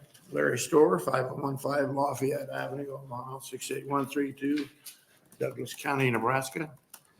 I'm very much in favor of constitutional amendments. that you're proposing, ma'am, and I agree with what you just said. I want to tell you also an experience that needs to be debated when you get to the meat of the matter at the on the floor, that there needs to be a discussion in Nebraska, well, nationwide actually, about Islamic centers getting tax exemptions. Now, we can debate this all day, but Islam is not necessarily a religion. It is a political system. Worldwide people claim it's a religion, but it is not. Sir, could I interrupt you and Okay. ask you to spell your name, But please? I Sir. was protesting. Could I ask you to spell your name for the record, please? I'm sorry. Could I ask you to spell your name for the record, please? Storer. Thank you. First name is Larry. Thank you. On October 3rd of last year, I was protesting at Douglas County Board of Equalization the tax exemptions for an Islamic center that had been going on for quite some time on full tax exemption, but they were going to reduce it because part of that complex on Radio Highway was being used as a restaurant, a bookstore, et cetera, et cetera, et cetera. Meantime, my taxes are going up. There are 5 Islamic centers in the area. Are they all getting it? I haven't had time to research it all. My point being, they should not be getting tax exemption at my expense, maybe at your expense, but not mine. So that's one of the exceptions that should be debated on the floor, because there's many taxpayers like myself that could no longer afford it. I paid $21,500 for my house in 1971. They now say it's $360,000. Based on some realtors, some investors that came in from out of state, bought it at a low price, conflict of interest, turned around and sold it at a high price and probably didn't pay any property tax. Based on sale price alone, it needs to be eliminated. Thank you. Hold Any on. questions? Any questions from committee members? Seeing none, thank you for your testimony. Any opponents for LR6CA?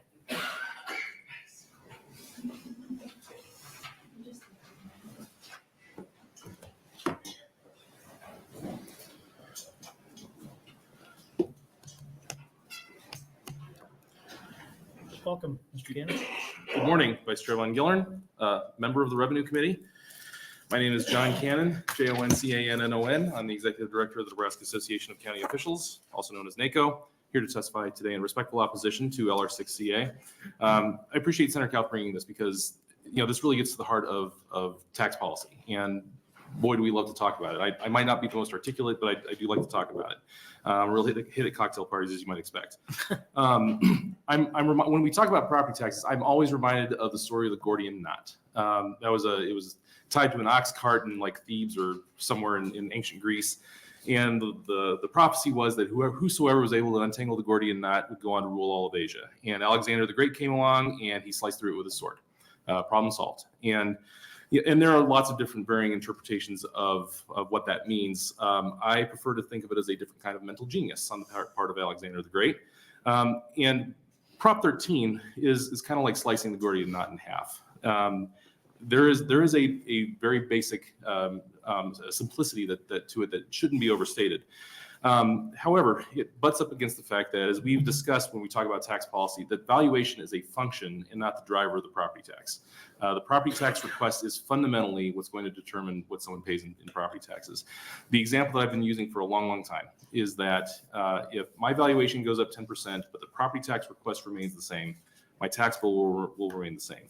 If my value remains the same, but my property tax request goes up 10%, my tax bill goes up 10%. That's just math.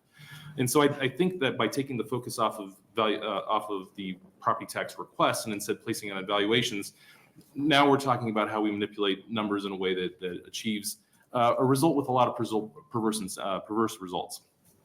I just would note that no other state has picked this up in the 46 years since California passed Prop 13. And in fact, you can, and I think Mr. Royers has mentioned this already, you can draw a straight line from Prop 13's passage to the current state of California, where they are with their budget woes. Every couple of years, they have to go through this this whole budget process where they make sure that they fund the backfill the funding for the schools. And so in 1 year, they're going to be flush with cash. And in the next year, they're in this pretty terrible financial situation. It's the first time I've ever heard anyone say, boy, Nebraska should be more like California. And I was born there, but I've not moved back there. I moved here on my own. I also will notice, though, that it wasn't quite the result that everyone had thought it was going to be. In 1978, the Tax Foundation has found that in 1978, that California had the third highest tax burden when you talk about property income and sales taxes of all 50 states. And in 2012, they had the sixth highest. And so if Prop 13 was designed to fix that, all it did was it shifted a lot more to income and sales taxes, because California had to fund all those essential services that couldn't be satisfied through the property tax. I'm sure that there are some folks that are going to talk about property tax equity, when you can have a home in Malibu that's being assessed at $100,000 right next to a home that's being assessed at $5 million. That's a problem. That discourages the transfer of property. I'm out of time. I'm happy to take any questions you might have. Thank you, Mr. Cannon. Any questions from the committee? Senator Duncan. Thank you, Vice Chair Von Gillern. And Mr. Cannon, would you like to finish that last thought briefly? Just discourages the transfer of property for a lot of the reasons that you'd suggested in your question, Senator. So I had an anecdote about Howard Jarvis, who's a proponent of Prop 13 in California. I'll just say that from that being passed, he got a cameo in the movie Airplane, if you've ever seen that. Happy to go into further detail. Thank you. I had a question and now you threw me off because I'm thinking about trying to remember which line that was, and I know most of them. From Airplane? Yeah. Oh, he's the fare that the cabbie so Ted Stryker is the main character, and he parks his car at the airport and he leaves the fare there, and they come back halfway through the film. And he's still sitting there. He's still sitting there, and they also came back at the very end of the film. It was like one of the first times they ever had the post-credit singer, and it goes back to Howard Jarvis sitting in the fair, and he says, well, I'm going to give him 10 more minutes, and that's it. And it fade to black. All right, thanks for the levity. Glad I could help. Come back again in about 6 hours. We'll probably need it again. I am going to avoid this room like the plague, sir. Thank you for your testimony Yep, this thank you, morning. sir. That was an opponent. Do we have any neutral testimony? Any proponent testimony for LR6CA? Did I miss opponent? Did I miss proponent? Did I get everybody? We need opponent. Opponent, sorry.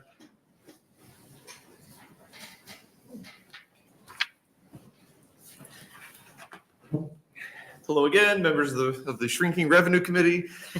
For the record, again, my name is Tim, Tim Royers, Royers, and I'm the incoming president of the Nebraska State Education Association. I'm here to speak in opposition to LR6CA, and for the purpose of brevity, I will actually be focusing on just one part of the amendment rather than discussing holistically, since I feel we already had that conversation.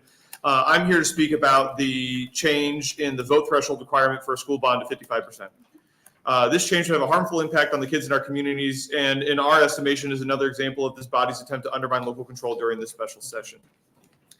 The arguments in favor of this component of the proposed constitutional amendment, in our estimation, are problematic for several reasons.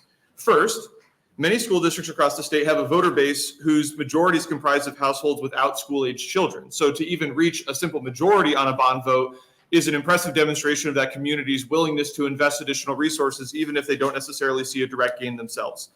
Second, this flies in the face of positions members of this committee have taken in earlier hearings. You cannot on one bill say that you believe local control should be a vote of the people and then turn around and subsequently make it harder for the people to then express their will.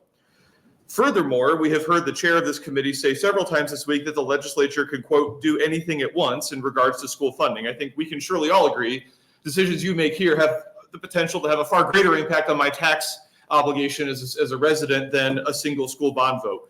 So I'm then perplexed why you're okay with a simple majority to be elected to serve in this body, but want a 55% requirement for school bonds. I mean, all of you that are here for the Revenue Committee this morning were elected with less than 55% of your voters. So if you're willing to serve, despite the fact that you got less than 55% of the vote, I'm having difficulty understanding why you feel that threshold should apply for school bonds. But I want to get to the substance of why we're concerned about that. Raising the vote threshold requirement obviously will then in turn mean fewer successful bond issues.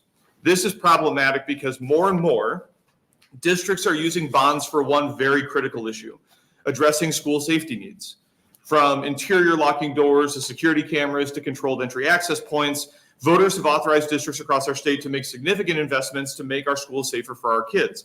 And I can speak very definitively on this. In buildings where secure entrances have been installed, we have been able to intercept unauthorized individuals before they get to our kids. But in the buildings where we haven't been able to do that yet, we have absolutely had security breaches. So what I want to make plain is this. In our opinion, a vote for LR6CA is a vote to harm our ability to keep kids safe in our schools, to say nothing of our ability to also maintain functioning HVAC systems, roofs, all of those pieces. We feel this undermines the capacity of Nebraska voters to express their will at the ballot box and does so in a way that specifically jeopardizes our school district abilities to maintain facilities and keep students safe. So while we're not speaking to the whole amendment, we would strongly suggest that you revisit this component of it because we feel it's going to do harm to our schools. Thank you. Thank you for your testimony. Questions from committee member? I just have a quick question and I'll make a comment and I'll try and form it in the form of a question. Absolutely. You know, in my past life, I was part of the construction industry. I've personally been involved with hundreds of school projects. Yes. I will say with clear fact and clarity that bond issues certainly have done things to improve the safety of schools, but it's a very small percentage of the total dollars spent on school projects. So to hold out that killing bond issues is killing kids is quite a stretch. If my implication was that that's the only thing bonds are used for, I apologize. I'm simply highlighting that as a growing trend that to us is the most important issue that a bond could be used for. And again, going back to my personal history, much of those funds that were spent on improving safety in schools were federal funds or special grants that came, and some of them came from this legislature. Last year, this legislature appropriated funds to increase school safety. So I would like to point out on again, that, Senator Von Gillern, that you appropriated 10 million and you had 5 times the request for those funds. If we had appropriated 50 million, I think we would have had 5 times the request for those funds. But that's, Sure. we can argue over how many angels can dance on the head of that pin another day. So, Absolutely. And yes, Senator Von Gillern, you are part of a very long-running urban legend in Millard Public Schools that Millard North was designed after a prison. So yes, I'm you remember that story? Yeah, well, that was the 2 running jokes at Millard West were North was designed after a prison and Millard South gets out for more snowstorms because they have a steep incline for their parking ramp. So those are always the jokes that we use to mess with kids. I don't So think yes. we want to talk about steep inclines anymore. Yeah. So, thank you. All right, thank you for your testimony. Yep. Appreciate it. Okay, was there any other proponent testimony? Seeing none, there was no other neutral testimony. Any other opponent testimony?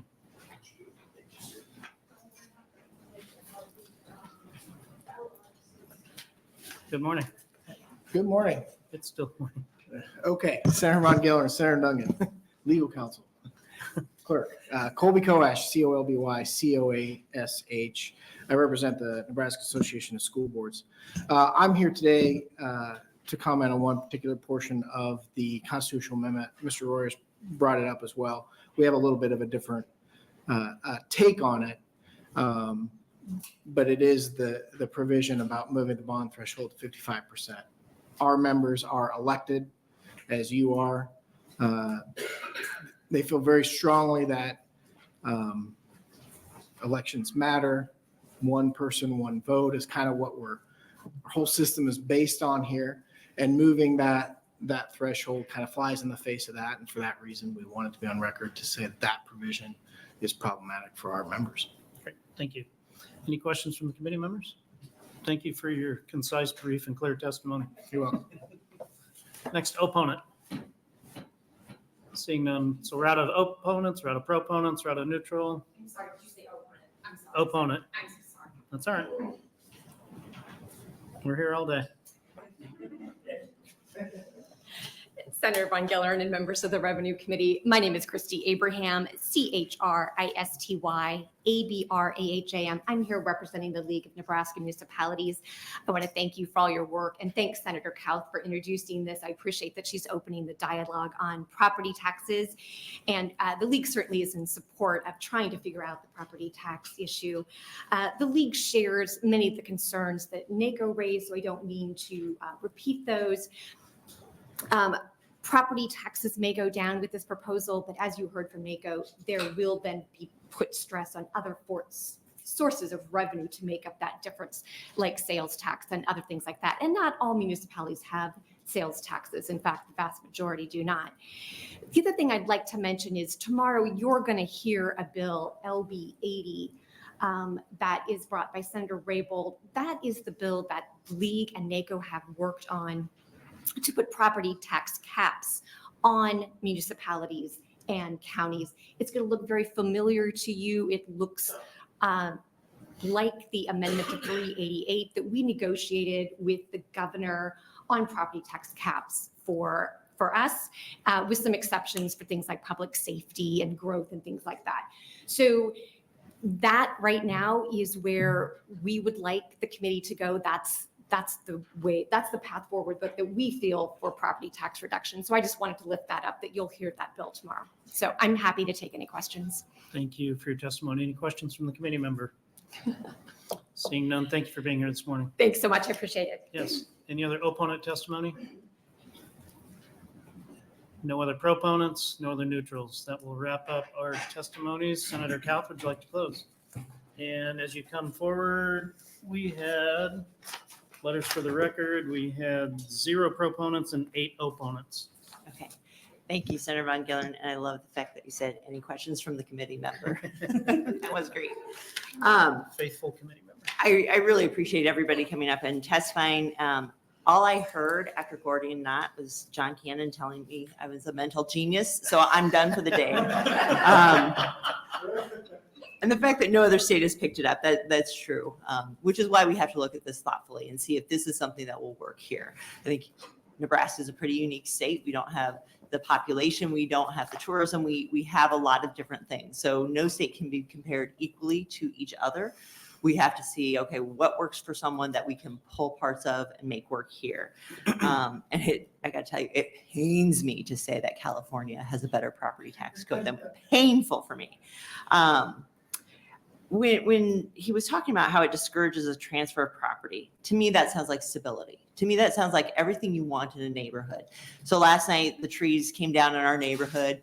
I got home probably an hour after, the storm went through Lincoln. It was terrible driving. I had a tree on my house. All of our neighbors have trees on their houses. Everyone was outside.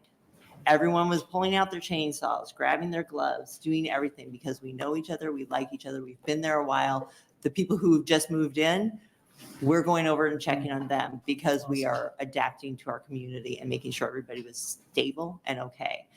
Everybody was, just lots of property damage, but it was quite, it was just really, really cool to see everybody outside taking care of each other. And I think you get that when you have stable neighborhoods.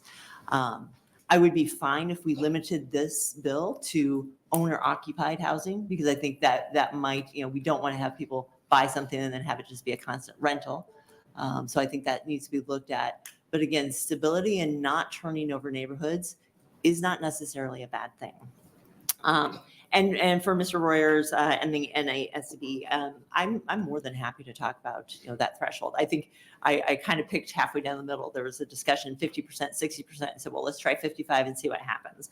And Mr. Royers and I ran against each other, and the score was 53.4 to 47.4. So I just almost made that 55%. But those are all pieces that we can work on and that we can adjust.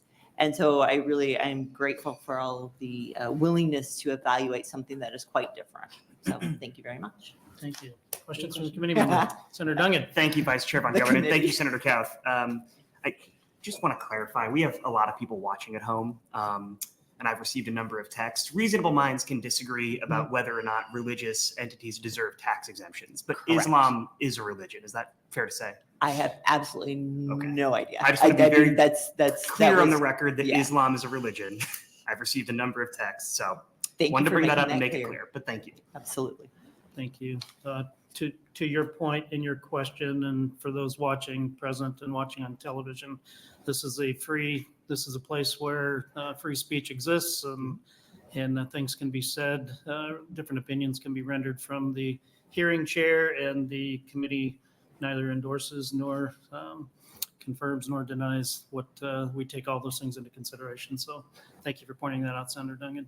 I don't want to miss an opportunity. You were talking about your neighbors last night.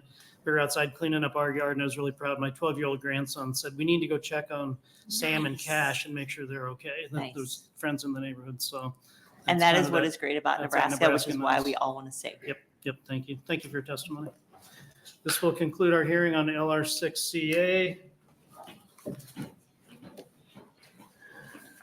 do we go next? And we will open on LB 36. Senator Blood is not present. Morning. Good morning. Good morning, Vice Chair Von Gillern, members of the Revenue Committee. My name is Alex Macher, spelled AlexMaycher, and I am the legislative aide for Senator Carol Blood, who represents District 3. She does apologize for not being here today. Today, on her behalf, I'm going to introduce LB 36 to establish a real estate transfer tax for Nebraska. LB 36 establishes a tax on any transaction or sale of high-priced homes in Nebraska. Homes exceeding 800,000 but equal to or less than 2.5 million will have a transfer tax of 1.25% on the portion of property above that 800,000 threshold. For homes above 2.5 million, a transfer tax of 2.25% will be levied for the portion of property value above that 2.5 million. For a bit of a soft landing, homeowners can receive a tax credit paid at the 2.25% rate after the third year, only if the homeowner remains in Nebraska. Other states, such as Connecticut, levy a real estate transfer fee for homes under 800,000, but we weren't sure in today's high-priced home market that we wanted to go that far. 33 states and Washington, D.C. have real estate transfer taxes, even with varying real estate markets and different average home values. So clearly, most of the country does see the value of capturing revenue from real estate transfer taxes. I do not fault wealthy Nebraskans for being successful, but everyone has to suit up, as the governor said, in tackling our property tax problem. The top 1% of households in this country own around 40% of the nation's wealth. So I think it is a fair ask for these Nebraskans to contribute to our state's revenue. Real estate transfer taxes are effective and simple to administer. Home values are easier to calculate than other forms of wealth, as similar properties in the same area can be identified, and housing ownership is often publicly available information. Obviously, houses also cannot be moved easily to flee such taxes as well. This simple tax maneuver can capture millions in revenue if you refer to the fiscal note. And like my other bills in this committee, I realize this will not completely offset property tax cuts, but legislation like this adds up. Along with my other tax generation proposals, I want to be serious in how we can generate revenue, but want to be consistent on not putting the financial burden on the hardworking Nebraska families struggling to make a better life for themselves, their families, and our communities. And I thank you for your time and consideration. Thank you for your testimony. Questions from the committee members? I just have a couple, and forgive me, I'm trying to catch up as you're testifying. Sure. Does not apply to commercial property, correct? Correct. And does it apply only to primary residences? I believe so, but I can get back to you on that. I'm not sure. Okay, all right. I had another one, but I'll come back to it. Okay, thank you. Thank you for your testimony. We'll welcome any proponent testimony. Are there any proponents for LB 36? Seeing none, any opponent testimony? Seeing none, is there any neutral testimony regarding LB 36?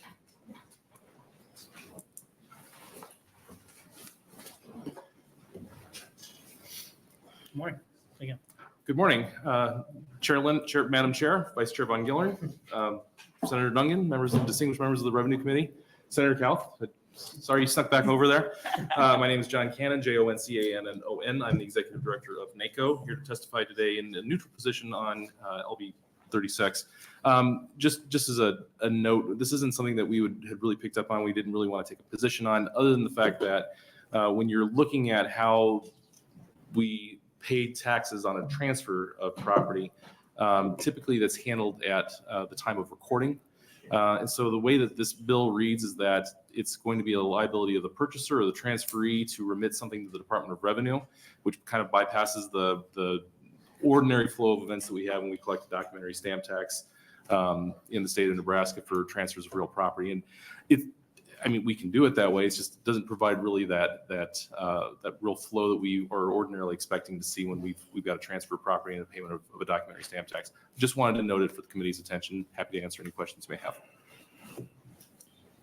I have a question. Would you like to take over as the chair? Not quite yet. Okay. You need a minute? Thank you for your testimony. Are there any questions from the committee members? Madam Chair? I just got here obviously because I was in another hearing, but is this like the doc stamp? It's remarkably like a doc stamp, and it's paid on a transfer of real estate for certain over a certain threshold, and it says it's going to be remitted to the Department of Revenue. For what it's worth, the way our flow of information works, the Register of Deeds has, I think, up to either 30 days or 15 or 30 days to send the real estate transfer statement to the assessor's office. The assessor's office has to provide it to the Department of Revenue 15 days after the first day of the month, after they've received it from the Register of Deeds. I mean, you're looking at a period where the Department of Revenue won't even know that there's been a transfer of real estate until almost 2 months later. And so I don't know, there's nothing in here that says, and if that fee hasn't been remitted by the time that they receive the transfer statement, the Department of Revenue shall do X, Y, and Z. I just think there's some So details. this is on top of the doc stamp. Yes, ma'am. We've tried to increase the doc stamp before, haven't we? And it's been a nightmare. Yes, ma'am. It has. And you once called it something. Uh-oh. I know. I feel like I'm going to get in trouble. Because I'm, okay. Because the county keeps some of that money? Yes, ma'am. Of the $2.25 per thousand that's remitted, the county keeps 50 cents, and $1.75 is remitted to the state. And when was the last time that was increased? Oh gosh, probably around 2000, somewhere between 2006 and So 2010. I'm getting, so this is kind of like it's like an excise tax for the higher value. Yes, ma'am. So if you really want to do something like this, you could just use the doc stamp. It seems like that would be a natural fit. Okay, now, thank you. Thank you. Any other questions from committee members? Seeing none, thank you, Mr. Kamen. Thank you very much. Is there any other testimony pro opponent, opponent, or neutral for LB 36? And I'm not allowed to close since Yes. it's not Senator Blood. He's not here, it's just his aide. Can he close? Aides can't close it. Okay, that's what I thought. Yeah, Oh, that's- they can open, but can't Right, close. right. Okay, thank you. We have letters for the record. We have 2 proponents and 3 opponent testimonies that will complete the hearing on LB 36. And I will hand the helm over. Thank you. Senator Kauth. Senator Kauth, welcome to the Revenue Committee. Busy day today. Yes. Good morning. Good morning now, members. Poor Senator Duncan was the only member for a little bit. My name is Kathleen Kauth, Kathleen, Kauth, Senator from LD 31 in the Millard area. And today I am bringing you LB 37. It's a technical bill, just amending parts of one of our statutes, LB 1317. And I do apologize for anyone who read this and freaked out. This is one of the tactics we use as senators to make sure that we have space to develop bills. So this is something that has very, very minor adjustments made to it. Otherwise known as a shell bill. Exactly. Thank you. Are there any questions from the committee? Senator Poster. Thank you, Chair Linehan. Thank you, Senator Kauth. I did appreciate your statement of intent. However, all of the bills that are being repealed in here were passed by me. I know. Isn't that great? And by no one else. A little bit of fun. I'm so glad you caught that. So, We have fun here. you know, it maybe felt personal.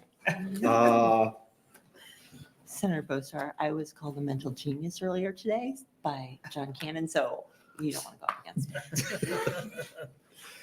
Just seeing if, you really secretly hated all those bills that I think you also Actually, voted for. I did vote for them, and actually, I really did like all of them, which is why I don't want to change anything about them, which is why we picked them. Thank you. You're very welcome. You are a genius. On the record. Thank you, Senator Buster. I think we have more fun than other communities. We do. We'd have way more fun if we had candy in here. But I'm just kidding. Any other questions? Okay. Are there any proponents? Are there any opponents? We got one. I'm sorry, did you call for a proponent? Yes, I did. I'm He sorry. doesn't like my bills. Thank you again. Yep. Larry Storr, 5015 Lafayette Avenue, Omaha, Douglas County, 68132. We definitely need a lot of changes and maybe constitutional amendments.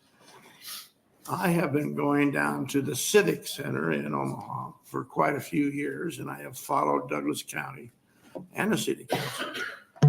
I'm not a lawyer, but I don't like the lawfare that I hear and see.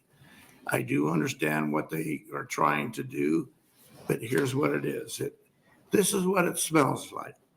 Corruption and special interest, conflict of interest, because I really do have no part in that process. They do not want to discuss things with me as a taxpayer. Neither did the so-called personal appraiser want to discuss it. It's just slam, damn, thank you, ma'am. Submit your documents over there so they can scan it into the system. We'll get back to you, but they don't. And then you go back for your hearing. That personal appraiser does not want to talk about it. Okay? End of story. That needs to be changed. The other thing in this, and I'd like this to apply to the three bills because I need to go. They're all related. TIF financing. That process too stinks because you can declare a property blighted. Somebody goes and buys it for next to nothing and pays no tax on that. They get taxpayer or tax financing. Based on that value, they do not pay any other tax, but on that lower value for the next 15, 20 years, and you'll probably bump that up. School systems lose the money on that. Probably wasn't getting any anyway, but they arranged to lower those values before the tax increment financing is settled. Okay. Very quickly, and then I'll end unless I know you can't ask questions. The homestead exemption. Quite frankly, I've owned my home since 1971. You guys should be giving us money back rather than us giving you more money.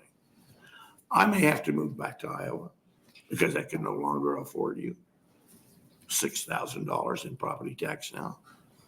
I've owned it since 1971. There ought to be some exemption for age. And then the personal exemption, homestead exemption, excuse me, doesn't help me very much because I have to have so many medical problems and so many prescription bills in order to beat the system. That needs to be changed. Constitutional amendment. Thank you. I know you can ask questions, so please do. Thank you very much for being here. Appreciate it. Does anyone have any questions? Sorry. Thank you. Thank you for being here. Okay, are there other proponents? Opponents?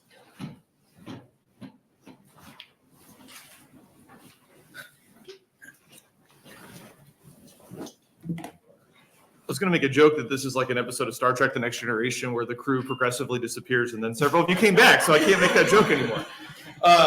Hello again, members of the Revenue Committee. For the record, my name is Tim, T-I-M Royers, R-O-Y-E-R-S. I'm the incoming president of NSCA, and I'm here in opposition to LB 37. LB 37 is, as listed in the statement of intent, meant to serve as a vehicle for other legislation.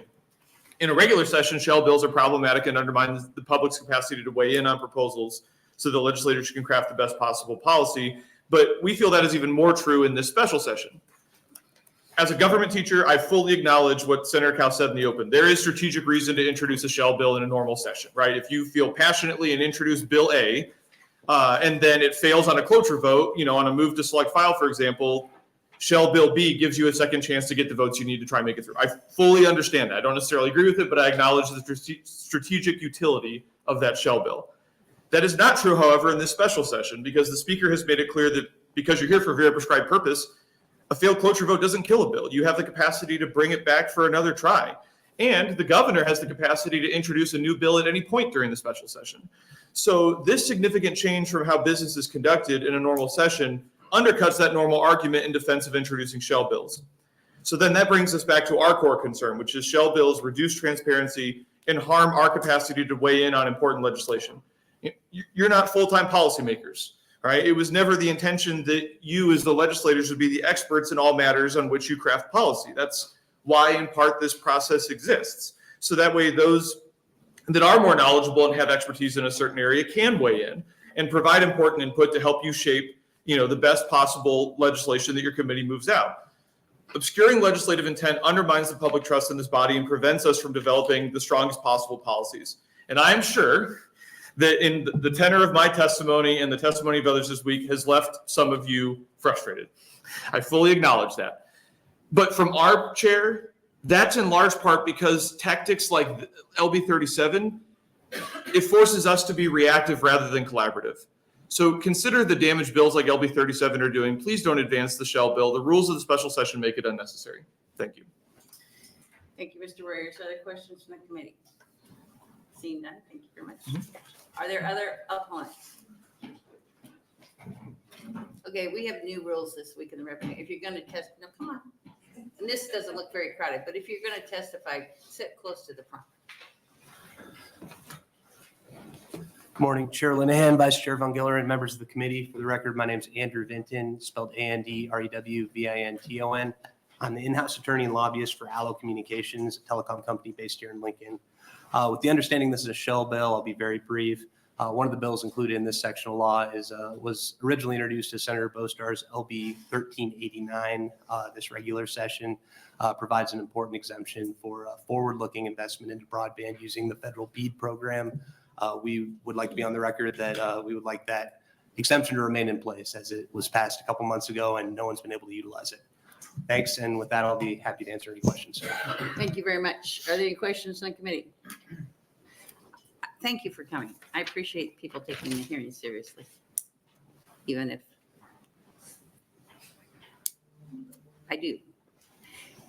Other opponents?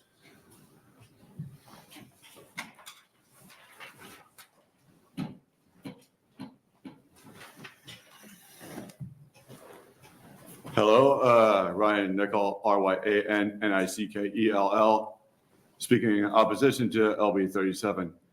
I'm opposed to this bill because I'm opposed to having the hearing of a bill before the introduction of the actual text of the bill.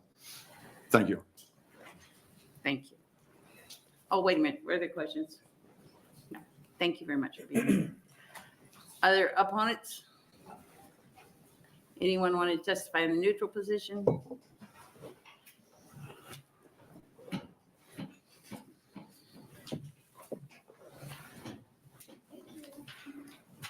Hi, good morning. Chris Adelka, KRISSADELKA. I'm with Nebraska Healthcare Association, representing over 400 nonprofit and proprietary skilled nursing facilities and assisted living communities across Nebraska.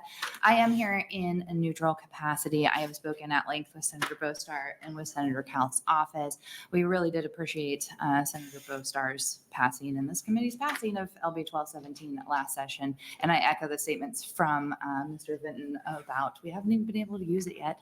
Our members are very excited about that. So we are in understanding with Senator Kauth's office that her intent with the bill wasn't exactly as it was stated in the draft. So as drafted, we would normally be opposing it, but with those conversations, we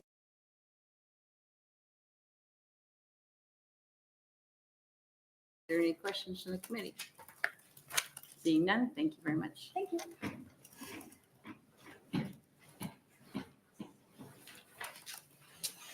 you. Chairwoman Linehan, members of the Revenue Committee. My name is Joe Kauth, Joekohout.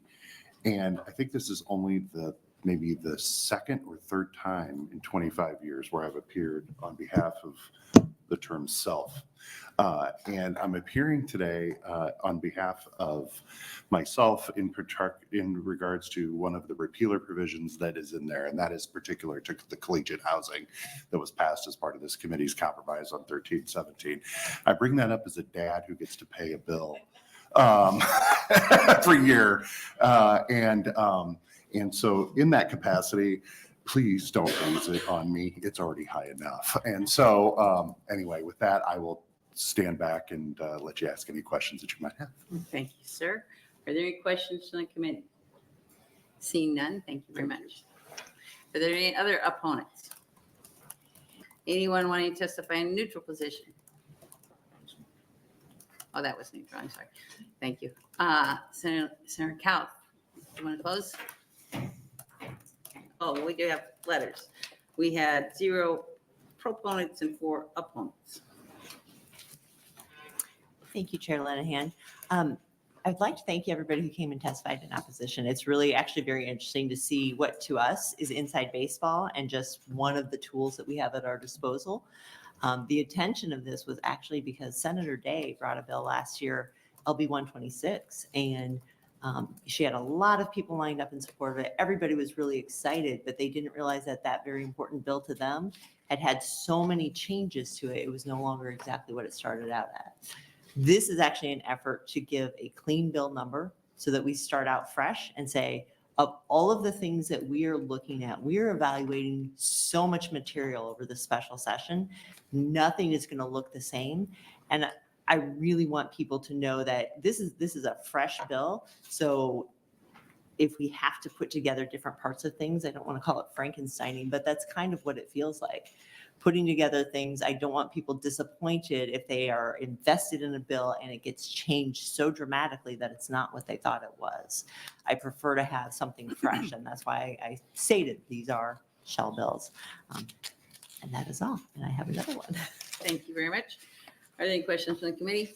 Seeing none, we'll have the hearing on LB. Oh, do we have? Yeah, we did that already. LB 37 come to a close, and we will begin the hearing on LB 38. Good morning, members. Are we still in the morning? Almost.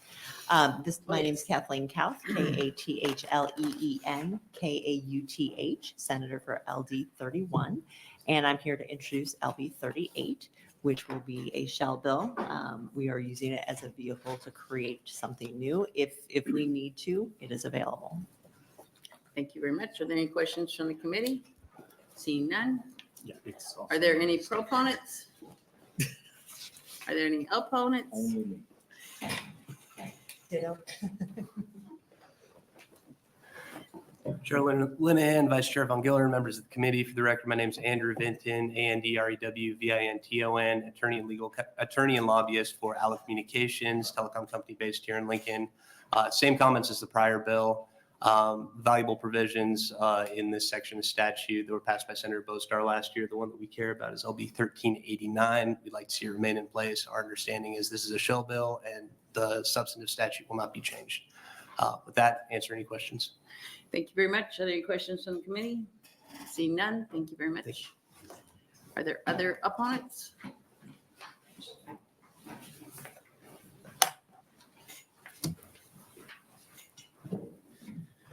All right. Good morning, members of the Revenue Committee. For the record, my name is Tim, T-I-M Royers, R-O-Y-E-R-S. I'm the incoming president for NSEA. I'm here to speak in opposition to LB 38. LB 38 is, like the preceding bill, a shell bill. So I'll use the fact that Senator Kauth has introduced 2 shell bills to double my time in opposition testimony. So look, these hearings are vital to ensuring that policies moving through the body are the best possible policies. And to help you understand why we feel so adamant about this, I want to use another example with Senator Kauth. Back in the spring, Senator Kauth brought forward a bill regarding teacher endorsements to the Education Committee. Our organization initially came in opposed, but in the testimony that we provided, we offered up suggestions for how to make it better. Senator Kauth listened to us and over the coming weeks worked with us and others and incorporated some of our suggestions into the final version of the bill, which eventually then you all voted and approved and it became law. That bill became better because of the hearing process. It will have a greater impact on teachers because of the hearing process. And I highlight that example specifically because obviously Senator Kauth is the sponsor of this bill as well. And I think that makes the point that I'm trying to express very plain, which is we want to work with you, even if we're initially opposed on the idea, all of you. I mean, we were opponents in an election and I worked with her on that bill, right? So I want to reiterate that, we also made sure to let our members know that Senator Kauth is a partner on that issue. We didn't try and take sole victory on that, right? We would much rather come here and share our perspectives and move forward with you productively on these critical matters. And the reason why we feel as concerned as we are this time about the shell bills, even if it is normally a procedural tactic, is the governor communicated components of the plan relative to schools that we haven't seen yet. And so we certainly understand that sometimes you have to combine bills and Frankenstein them and do a version 2.0. Fully understand that. But we feel that we haven't had the chance to weigh in through the hearing process on components the governor has publicly commented on, and we want to offer our input. So that has been our fundamental point of frustration. From our chair, we don't feel inputs being taken in good faith. We tried to work with members of the governor's working group. We tried to warn of unintended consequences. And the reason we're spending the time here this week is because we do want robust funding for schools and reasonable property tax rates. And we think it can be done. We just have concerns with the current method and approach. And we feel the tactics exemplified in LB 38 further make it difficult for us to come together and achieve that common goal. So please do not advance LB 38 out of committee for the reasons I mentioned before. It's unnecessary. And this is my last one, which means, Senator Linehan, I believe this is the last time I testify in front of you after 7 years. So let me just say it has been a privilege testifying in front of you. Thank you. Thank you. You never know, somebody, we might be.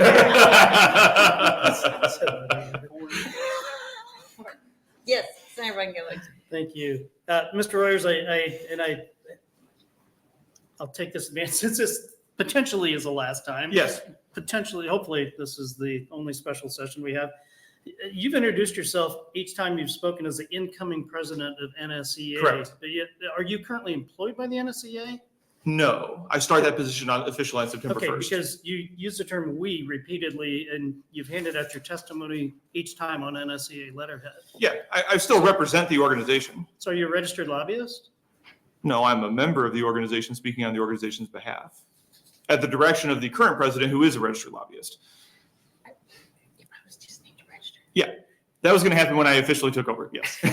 I need to do it. Okay, I'm asking for clarity. No, I appreciate it. Questions, but you've said "we" repeatedly, and I keep looking at the letterhead here. Don't see your name on it, so I was just curious who you do represent. If I'm in error, I'm happy to fix Okay, that. all right, thank you, appreciate that. Mhm. Thank you, Senator Van Gillen, good point. Just, what I understand is that it's just better to register. Nope. And then you don't, I appreciate the feedback. Yeah. Thank you. Any other questions from the committee? Just for clarification, and we can't put into a shell bill, my understanding, though I've seen it happen once. We can't put into a shell bill, anything that didn't have a hearing. Like we can't just grab an idea, as good as it might be. Right. And put it in a bill because we realize that would solve the problem. If we're following the rules, if we have a idea that didn't get covered at all, then we can't put a bill. I think that's why we have 81 bills Sure. and 81 hearings. Yes. Okay, Okay. all right. Thank you very much. Thank you for being here. Is there any other questions? Thank you. Are there any other opponents? Neutral.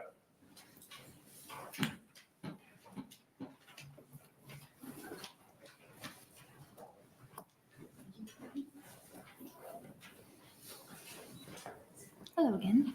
Krisadalka, Krissadadelka from Nebraska Healthcare Association. And I would just reiterate my comments from LB 37 testimony in a neutral capacity on LB 38. And we thank you so much for the passage of LB 1317 that included the provisions of LB 1217 introduced by Senator Bostar in the last legislative session. And we'd like to retain that statute. So thank you for your time. Thank you very much. Are there any questions from the committee? Seeing none. Thank you very much. Thank you. Letters?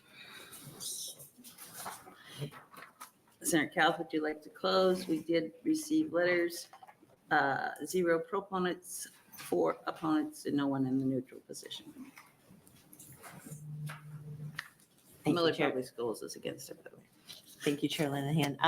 In closing, I would just like to say congratulations to Mr. Royers on his upcoming presidency. I'm sure we will be working together a lot. And I'm planning on meeting with them afterwards to talk about how we can make these bills better. So that is all for 38. Thank you very much. Are there any questions from the committee?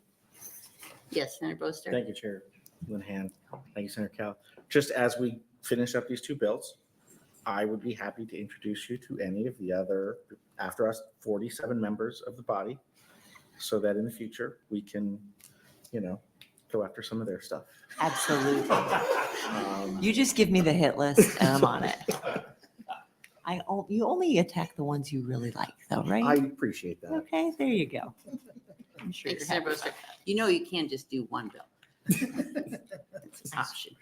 Okay, for future reference. All right, any other questions? Seeing none, the hearing on LB 38 comes to a close, and we will go to LB 40? 39. 39, I'm sorry, I missed it. 39.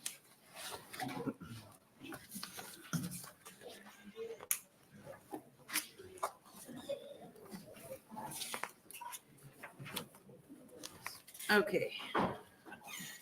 Ready when you are, Senator Kauth. Okay, that's fine. My name is Kathleen Kauth, Kathleen Kauth, and I represent LD 31 in the Millard area. LB 39 is a kind of a cleanup bill to something that we passed already this year. The Homestead Exemption Act. This past session, we changed it. Senator Day brought a bill saying that you cannot be kicked off of homestead exemption strictly because of valuation increases. As I've been out meeting people in the community, I've had 3 people tell me that they have been kicked off in the last couple of years and are desperate. One older woman on Social Security said, "Where am I going to come up with $5,000?" She has lived in her home for, I believe, 32 years. So this is just a way to look back and say, things started kind of going crazy in the markets about 3 years ago. So looking back 3 years, 22, 23, and 24, giving those people who were homestead exempt during those years, if they were kicked off, it puts them back on. Okay. Are there questions from the committee? The fiscal notes, and this is not beating them up, it's just time crunch, I know. I don't know what this fiscal note says. I don't like it when they say see below. Yeah, it has a lot of variations. They didn't have much to say about it. So I'm still waiting for more information from them. Because kind of the frightful part of it is, I think when I got here, we were like 85 million. Because I remember I had a bill saying, let's stop it at 100 and the county has to start helping pay for it. And then, or all the tax entities, not counties, all of them. And now we're at 140. So it's accelerating, like jump crazy, huge jumps. So I think it would be, I love the idea, but Once we get the more fiscal info note to from find out more fiscal. information, yes. Yeah. Are there other questions from the committee? Thank you very much. We have proponents.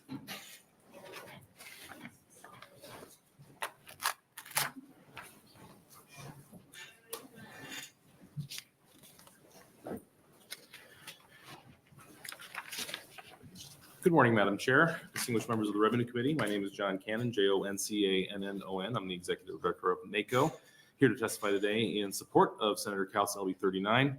It's kind of par for the course today. I was opposed to Senator Brewer's bill, and then I was supportive of his next bill. I was opposed to Senator Kauth's bill. Now I'm supporting just want to make sure we have a little bit of equity and balance here as far as our testimony today. As you know, we've testified on this many times before. The counties like the homestead exemption program, for a number of different reasons. One, targeted property tax relief, and we are all for targeted property tax relief. One of the features of the homestead exemption, we of course like the reimbursement aspect, but one of the reasons that we like the reimbursement aspect of homestead is because it has the effect of holding levies down.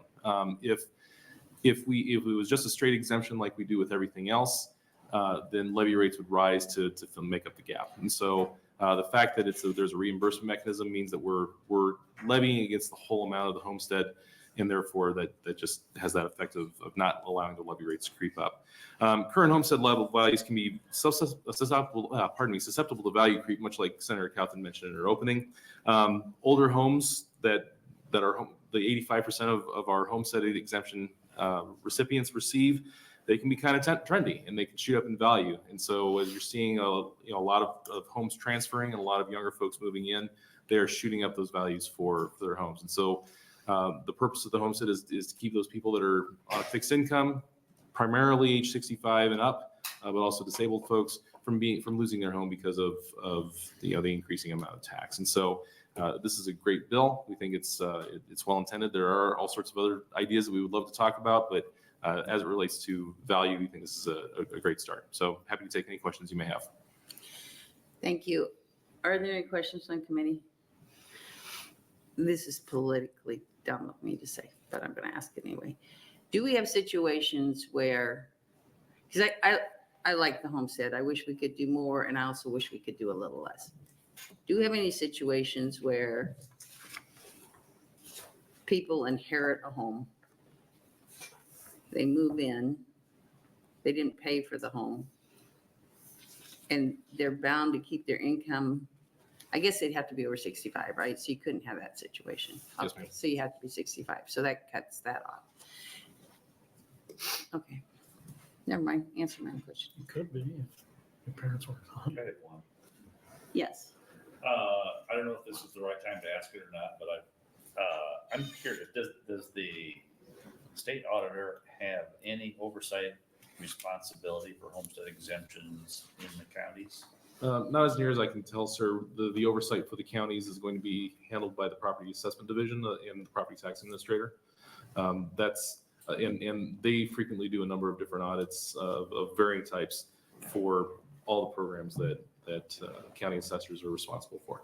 So they do visit individual counties statewide and check some of those homestead applications? Oh, I don't know if the Department of Revenue, I don't want to speak for them certainly, but I don't think that they go out and they check out owner and occupancy. That's because really what happens is that the assessor is responsible for determining whether the home is owned and occupied by the person that's claiming the exemption. And then after that, there's approval by the county board. Then all those approvals go to the Department of Revenue for a final determination of, whether their income level is such that they're going to get a particular percentage of their homestead. And so the Department of Revenue, they review every application that comes in, and that's part of what I would perceive to be an audit process for this program. So would the county officials be in favor of adding a line to the homestead exemption application that took into account additional assets? High value assets that are not accounted for in that? That's a great question, Senator. I don't know. I think I'd probably want to visit with you a little bit further and kind of think through what that means and visit with the assessors group and see what their input is. But I'm not supposed to ask you questions, but I am curious what high value assets you might be contemplating. Well, it was some legislation that we thought about last year to revisit the homestead exemption application a number of ways, as we've seen that the expense to the state climb dramatically, and whether we ought to put several clauses in there, one of which was to delay the eligibility for application until the person actually took a retirement income, whether it be Social Security, retirement, anything like that, rather than automatically at 65. And also a look back comparable to the Medicare portion of going into a nursing home, so that a couple could not dispose of sizable assets previously to going on homestead exemption and then claiming that I don't have these assets, I don't have this income anymore in order to gain that exemption. I think there's a lot of merit to that, sir. And happy to have a discussion. I'm not prepared to go through the ins and outs, especially since if I don't check with the assessors first, they'll string me up. So I want to make sure I do that first. So for future legislation, if that were to become a bill to revamp the homestead exemption because of those reasons, how do you think NACO would feel about that? If it's something that's designed to make the program run more efficiently and make sure that we have the right people I hate to use the term right people because that's kind of a loaded term, Well, but for to this make sure purpose. that the program is going to the people for whom it is truly intended. I don't imagine that NACO is going to take a position against that. But again, devil's always in the details, in that it's something we would love to work on in advance of legislation being introduced. Fair enough, thank you. Yes, sir. Thank you. Thank you, Senator Meyer. Are there other questions from the committee? I don't. Thank you for being here. Yes, ma'am. Thank you. Are there other proponents? Are there any opponents? Anyone want to testify in neutral position? We did have letters. Senator Kauth, you want to close? Okay, the letters were 1 proponent, 2 opponents, and 1 neutral. Okay, with that, we'll close the hearing on LB 39 and open the hearing on LB 40. I just texted Senator Hughes. You just what? I just texted Senator Hughes. I don't know if she's here. Oh, okay. Well, we'll give her a few minutes. Who's LB 41? He's 40 and 40. We got a both start on 44. Huh? Who is she? Can you go out and ask her to come in? Thank you very much. Yeah, I texted Julie, I said, let me know if There's you need. 4 of us in here. Do we just get started and then we leave for banking? For what? We all Banking 4 We of hearing. have a us. banking hearing. George. half this committee's on Yeah. banking. Well, who can take over from Merman? Who's the vice chair? Is it Rita? Vice Chair of Banking? No, of education. Rita. They'll be done. They'll be done? Jamie? They just had his 2 shelters. Oh, okay. They were on They, one of those. they also have 2 shelters.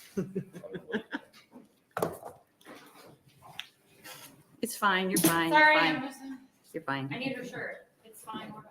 Just a minute, Brad. I'm trying to You get can kill your bill, you Trying to know? get presentable Not- here. With presentable. Let's move to IPP, LP 39.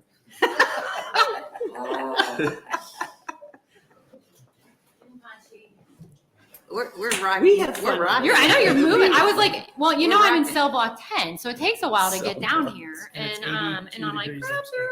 Is it really? it is so hot up there. Yeah. Like the air conditioning isn't working or something. Didn't they just fix it? It's bad. As always, sorry to the transcribers. Okay. Do they have to transcribe this? We're not started yet. No, they do. Okay. Okay, we ready? Yes, ma'am. Okay, thank you. Proceed. Good morning. Oh, wait a minute. Are we on 40 or 39? We're on 40, right? Yeah, we need to change sign. Oh, I'm sorry. We have no help. Here, I'll do it. There. I got you. Okay. Thank you. LB 40. Good morning, Chairperson Linehan. It's still morning. Members of the Revenue Committee. My name is Jana Hughes, Janahughes, and I represent Legislative District 24, which includes Seward, York, Polk County, and a little bit of Butler County. I am here today to introduce LB 40, which proposes the idea of worldwide combined reporting.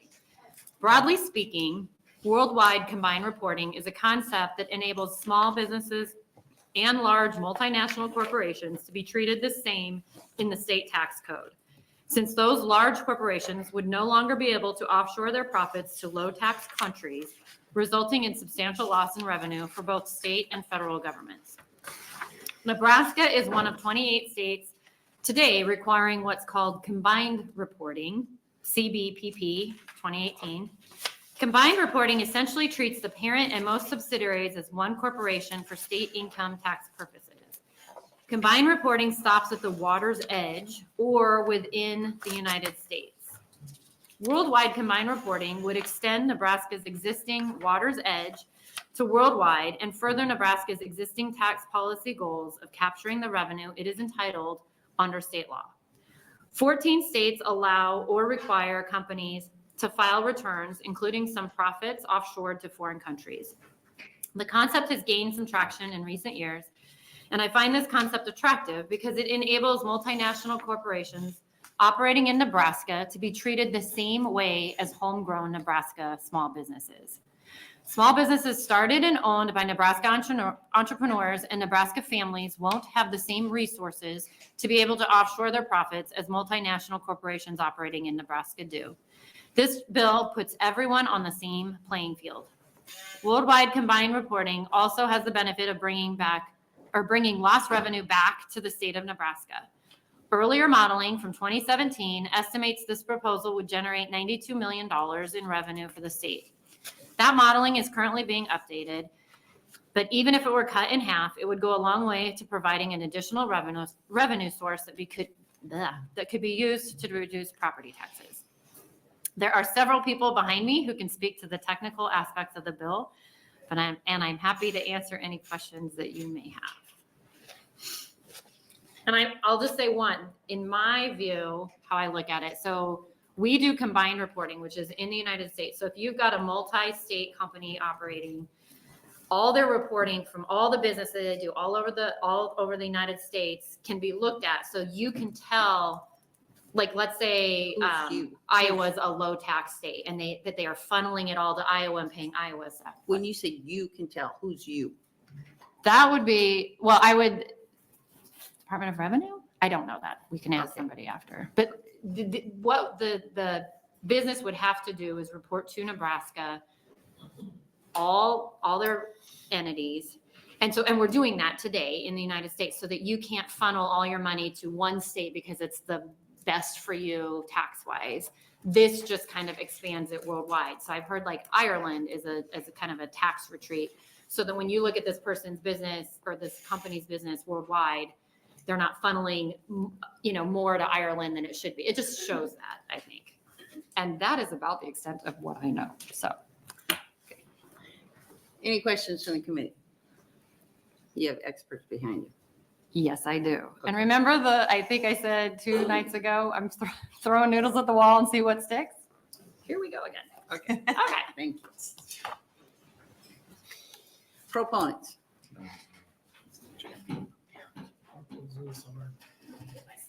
Sorry. Is this you too? Yeah. Okay. Okay. Okay. Good morning, Chairwoman Linehan, members of the Revenue Committee. I'm Rebecca Firestone, REBECCA, FIRESTONE, Executive Director of Open Sky Policy Institute. We're here today in support of LB 40 because worldwide combined reporting is a way for the state to capture corporate taxes it's owed on the profits companies have offshored to tax havens, and it will therefore simplify how corporations are treated in the Nebraska tax code. Large multinational corporations are able to reduce their U.S. tax liability by shifting hundreds of billions of dollars in profits earned here onto subsidiaries formed in tax havens like Bermuda, the Cayman Islands, and Ireland. Because our state corporate taxes are based on these profits these corporations report on their federal returns, we're missing out on billions of dollars collectively in the United States in potential tax revenue. Credible estimates suggest that U.S. states lose $10 to $15 billion in revenues each year due to this loophole. So closing this would net, based on some previous estimates for Nebraska, at least $90 million annually. I will note that the fiscal note on the bill indicated that fiscal wasn't able to estimate what the potential revenue gained to Nebraska would be, but we have some estimates that have suggested it could be $92 million and some more recent estimates that are in process right now that are trying to confirm that number. And I'm happy when we have those numbers to share them with you.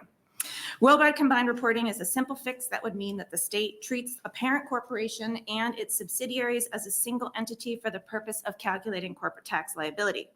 Because corporate tax liability would be based on the corporation's combined profits. This would not only bring in more revenue to the state, but also level the playing field between large corporations and small, purely domestic ones, particularly homegrown Nebraska corporations. Many of these smaller businesses do not have the resources or ability to take advantage of this kind of tax avoidance scheme right now. This is not a new idea. 12 states have implemented worldwide combined reporting by the early 1980s, and Alaska still requires oil companies to calculate their state income tax using combined reporting. And 10 states plus DC allow corporations to use worldwide combined reporting when it currently lowers their tax liability. Nebraska is one of 28 states that already require combined reporting, although at this point in time it doesn't go to it only goes to the water's edge. So this is just an expansion. This bill extends that combined reporting to include subsidiaries that have been intentionally offshored for tax avoidance purposes. So for these reasons, to simplify the tax code, to provide an opportunity for revenue to be generated in this important special session for the purposes of property tax relief, we are in support of worldwide combined reporting, and I'm happy to answer more questions you may have about it. Thank you. Are there questions from the committee? Yes, Senator Van Gillen. Thank you for your testimony. Do you know, in the state of Nebraska, if you don't want to say corporation names, that's fine, what industries would be most impacted, or do you have any idea what industries are mostly taking advantage of this? I mean, this would be corporations that are already subject to corporate income tax in the state. And so I think it's basically. No particular industry that you know of that is. I mean, it's whoever's subject to corporate income tax right now. So notably, like financial institutions, it's my understanding, are not subject to corporate income tax here. So they're not going to be affected, but other corporations would be. Okay, I'll ask other testifiers, and somebody will be able to drill that in for us a little bit. Thank you. Sure. I'm happy to visit with you more if you want to dig into that. Yep. Appreciate it. Yep. Other questions from the committee? So it's a parent corporation with worldwide reach. Yes. Do we have a lot of those in Nebraska? There are a number of corporations that currently pay corporate income tax in Nebraska. Yeah. So I these get are- that. I know Mhm. that, but with worldwide reach, that have their headquarters here, right? No, it's not based on where you're headquartered, because our corporate taxes here are calculated on the basis of single sales factor apportionment. So it's any corporations that are currently paying corporate taxes, which is calculated on the basis of their share of sales that are collected. I get it. Yeah. I So thought anyone you who's said operating. headquarters. Okay. Yep. It Okay. is not based on headquartering whatsoever. It's based on who is paying Nebraska corporate income taxes now because they have sales in Nebraska. Okay, got it. Sorry, my misunderstanding. Any other questions? Seeing none, thank you very much. Thank you. Other proponents? Opponents?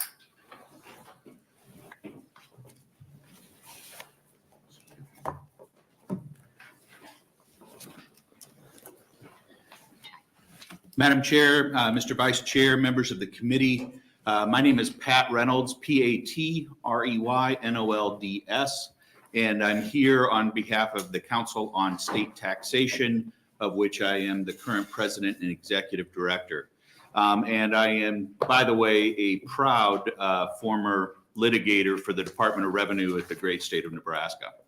The Council on State Taxation, we are a nonprofit trade industry, and our members consist of approximately 500 or so of the largest multi-jurisdictional businesses in the U.S. And our mission is to preserve and to promote the equitable and non-discriminatory taxation of those businesses. We are not an anti-tax organization. Our members fully understand that taxes are what you pay for a civilized society. We just want those taxes to be based on sound tax policy, be transparent, certain, and predictable.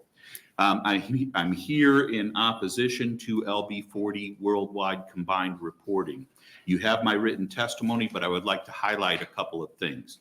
First of all, with one limited exception, no other state or country, including the U.S. federal government, uses mandatory worldwide combined reporting to calculate their income tax. So what we would be doing by passing this bill in Nebraska would be out of step with the rest of the country and indeed the rest of the world. Second, this would have a very unpredictable revenue impact. I know that the proponents of this idea, and we've heard this proposed in other states, love to say that they can bring in foreign income and tax it into the U.S. and tax it in Nebraska. And in certain circumstances, that may be true. But I guarantee you that the converse is also true, that they can bring in losses from outside the U.S., offset them against gains, and reduce the income tax in Nebraska. Nebraska corporate income tax calculation is based on, you have a taxable base and then it has to be apportioned. Those sales from outside the country can be brought in to dilute the sales factor and reduce income. And some of my members will pay less under this method. It will cause a slew of administrative burdens. I don't have the time to go into them today, but today we start with federal taxable income as the starting point in every state that applies a corporate income tax. This would turn that on its head. Not every entity and business in the world is subject to the U.S. tax code, and you don't have that information to have that federal taxable income as your starting point. And finally, it would place Nebraska. I see I'm out of time. I'm That's okay. sorry. Hold on a second. Does anybody have questions? Yes, I'll go first for 1 minute. Finny, you were finally, what were you going to say? I said finally, it would put Nebraska at a competitive disadvantage with respect to the other states that do not require this. Again, this is not required, with one small exception, that is Alaska for certain oil companies. This is not required anywhere else in the country or the world. It is allowed as an option in some jurisdictions, and we would be fine with that as an option. Okay, so the 12, I thought you said 12 states actually do it, but they don't tax it. They don't make it mandatory. They don't require businesses to use worldwide combined reporting to calculate their So the tax. only state that does is Alaska. And only for certain industries, correct. Oh, yeah, because, yes, I understand. Questions from the committee? I think Senator Von Gillern, and then Senator Boster. Yeah, thank you, Chair Linehan. Thank you for your testimony, Mr. Reynolds. I'll ask the same question. I'm looking down your list of officers and see better than half of those companies, maybe 2/3 of them, do business in Nebraska. Are there any particular industries in Nebraska that would be most impacted by this, or companies, if you're comfortable sharing company names? So I do not know the actual tax numbers of my individual members. So I can't answer that, but I do know that this will create winners and it will create losers in terms of paying more tax or less tax amongst my members. Some will pay less, some will pay more probably. But I don't have access to those specific numbers. I'm not asking for numbers. Are there industries that are more impacted than other industries? I don't know that it's necessarily industry specific because there are so many industries that are all over the world. Thank you. Thank you, Senator Von Gillern. Senator Boster. My inquiry was satisfied. All right. So, is this part of the permanent record? He doesn't have to say it, I think. All right, any other questions? Thank you very much for being here. Thank you. Other opponents? Really? Really?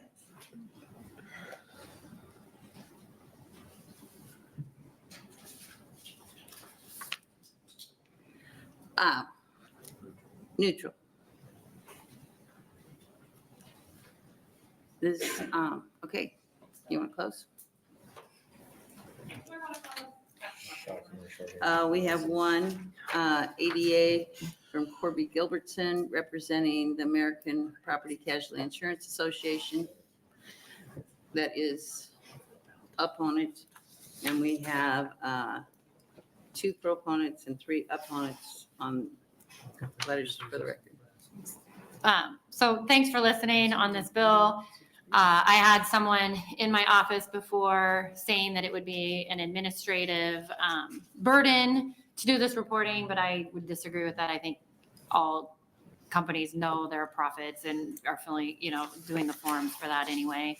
I don't know. We're throwing it out there, the special session, it fit. I feel like maybe this might require more discussion and looking at, but it's an option to look at. And we're already creating winners and losers, and we just want to make sure that our businesses that are solely in Nebraska are treated just as fair as anybody that's multinational or within the states. So thank you for your time. Thank you very much. Are there questions from the committee? Seeing none, thank you very much. Okay.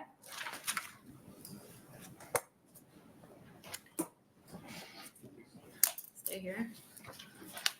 And now we'll go to LB 41, which is also Senator Hughes. It's more efficient that way. Yes. Okay. Still not 12:01. Good afternoon, Madam Chair. Members of the Revenue Committee.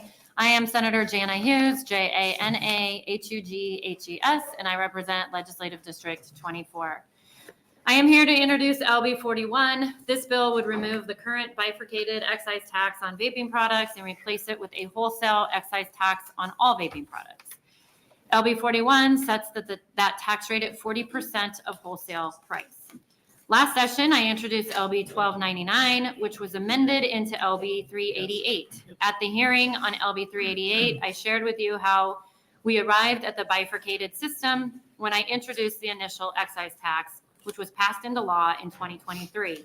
I'm happy to repeat that explanation if asked after I conclude my opening remarks. Thank you. LB 1299 similarly replaced the bifurcated excise tax on vaping products and put in place a 20% excise tax on the wholesale price for all products. With LB 441, I am proposing to raise this to a 40% at wholesale price across the board. My motivation to raise this is not necessarily to raise revenue for property taxes. Excise taxes, as you will undoubtedly hear from the opponents to this bill, are not typically viewed as sustainable for revenue. Excise taxes are put into place to recoup social costs borne by the state and ultimately the taxpayer down the road because of associated impacts, such as those upon health of using these products. When excise taxes are appropriately established, revenue drops as consumption drops.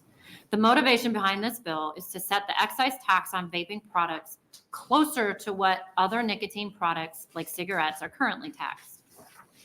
I was not planning on introducing any legislation during this special session to increase the excise tax on vaping products, but I was planning on bringing this bill in January. But since the governor's bill, LB1, proposes removing the bifurcated excise tax and replacing it with an across-the-board tax of 30% of wholesale, I was working on legislation to move that to 40, so I decided to have that conversation now instead of January. I have a longstanding concern that we are allowing corporations, large and small, domestic and foreign, to addict another generation to nicotine. Now I must caveat with the fact that not all corporations or companies want kids to get a hold of vaping products. I worked very closely with a number of manufacturers and retailers of vaping products when I was drafting LB 1296, our now new vaping regulations. Many of these stakeholders were very concerned about preventing youth from accessing these products, and I appreciate their sincerity and hard work to come up with a workable regulatory framework here in Nebraska. This law just went into effect, and other states are eager to adopt similar laws as the federal government continues to flounder in regulating this industry. However, there are still bad actors out there, and though LB 1296 will allow the Attorney General to stop them, much of the damage has already been done as many youth across our state are now addicted. And if you dispute this fact, then I ask you to look no further than Lincoln Public Schools, which recently just announced that they will utilize their $900,000 in Juul settlement funds to install vaping detectors across their entire district. This is after they spent $200,000 on a successful pilot program at Lincoln East. That's $1.1 million that could have funded vaping cessation efforts among youth, but instead LPS, as many schools are doing, just trying to stop the use of the products in their buildings. So what do we do about this? For one, we can adjust the excise tax on vaping to be more aligned with other nicotine and tobacco products. The least we can do is not favor one nicotine product over another in our tax code. Our current excise tax on a pack of cigarettes is 64 cents. The equivalent to a pack of cigarettes would be a vaping device with 1 milliliter of liquid nicotine product. These are more or less equivalent in terms of puffs in a pack or puffs in 1 milliliter. That 1 milliliter of vape liquid is taxed today at 5 cents. And I tell you that to point out the difference. The reality is that our excise tax on vaping products is far lower than most other states. The majority of states that tax all vaping products at the wholesale level, 20 out of the 30 states that have an excise tax do it this way. Looking at the 20 states that tax vape at the wholesale level, the average percentage vaping tax is 42.59%. And that's what I've handed out to you guys. It's on one side is all the states that tax vape at a wholesale level and the average. And if you flip it over on the back, it'll show you the states that do vape at a milliliter. And then the longer list is states that don't tax it yet. And then there's two states have bills introduced, Michigan and Rhode Island, that are looking at the wholesale, and that's 57 and 80. A 40% wholesale is below this average, and it's reasonable. This is the basis on developing LB 41. If you need a frame of reference on how reasonable it is to tax vaping products at 40% wholesale price, then let's compare to cigarettes. A disposable vape with less than 3 milliliter product has a wholesale price of $2.07. This device has 1,000 puffs of nicotine. For comparison, a cigarette has 10 puffs per cigarette. A pack of 20 cigarettes has 200 puffs. So this 207 vaping product is equivalent to 5 packs of cigarettes in terms of puffs of a nicotine product. Taxing this particular vaping product at 40% yields an excise tax of 82 cents. 5 packs of cigarettes taxed at 64 cents per pack, which is our current law, yields $3.20 in excise tax. This is almost 4 times the rate that we are taxing these vaping products. If you look at what was proposed last session for cigarettes at $1 per pack, then the 40% wholesale tax is 6 times less than the excise tax on cigarette. In short, LB 41 doesn't quite get us there, but this is moving toward tax fairness across products within the nicotine tobacco sector. We can spend all day arguing about whether excise taxes work or not. We can do the same about whether they will or won't discourage use by youth. I contend they will at least help. However, creating an environment where some products are taxed less than others only muddies the waters. Let's get these closer together and let consumers decide what they think is a better choice. Thank you for your time. And do you guys have any questions? Thank you. Are there questions from the committee? Can you provide the committee with those numbers? I think that would be helpful. Did everybody get, I think everybody got one. The numbers, last ones you used compared to a pack of cigarettes. Oh, yeah, that's my stuff. Yes. So sorry. I don't understand vaping, but I think you said, I think that would be helpful. Okay. How many puffs? And I will be clear, there's a lot of different vaping devices out there. Some have very different amounts of juice in them. Some of the bigger ELF bars have like 8 milliliters, 10 milliliters of juice. So that's going to be a lot more. A pack of cigarettes is a pack of cigarettes, right? It's 20 cigarettes regardless of kind, and vaping's all over the board. And then you've got open systems that you pour the liquid in and refill, and I think that's why you see this. It's confusing and all over the board. But yes, I can some provide comparison. That. Yeah. Yep. I can do that. It makes some sense that it'd be somewhat fair Absolutely. or equal. Any other questions from the committee? I'm sorry if I jumped ahead of that. Okay. Thank you. Thank you. Are there proponents?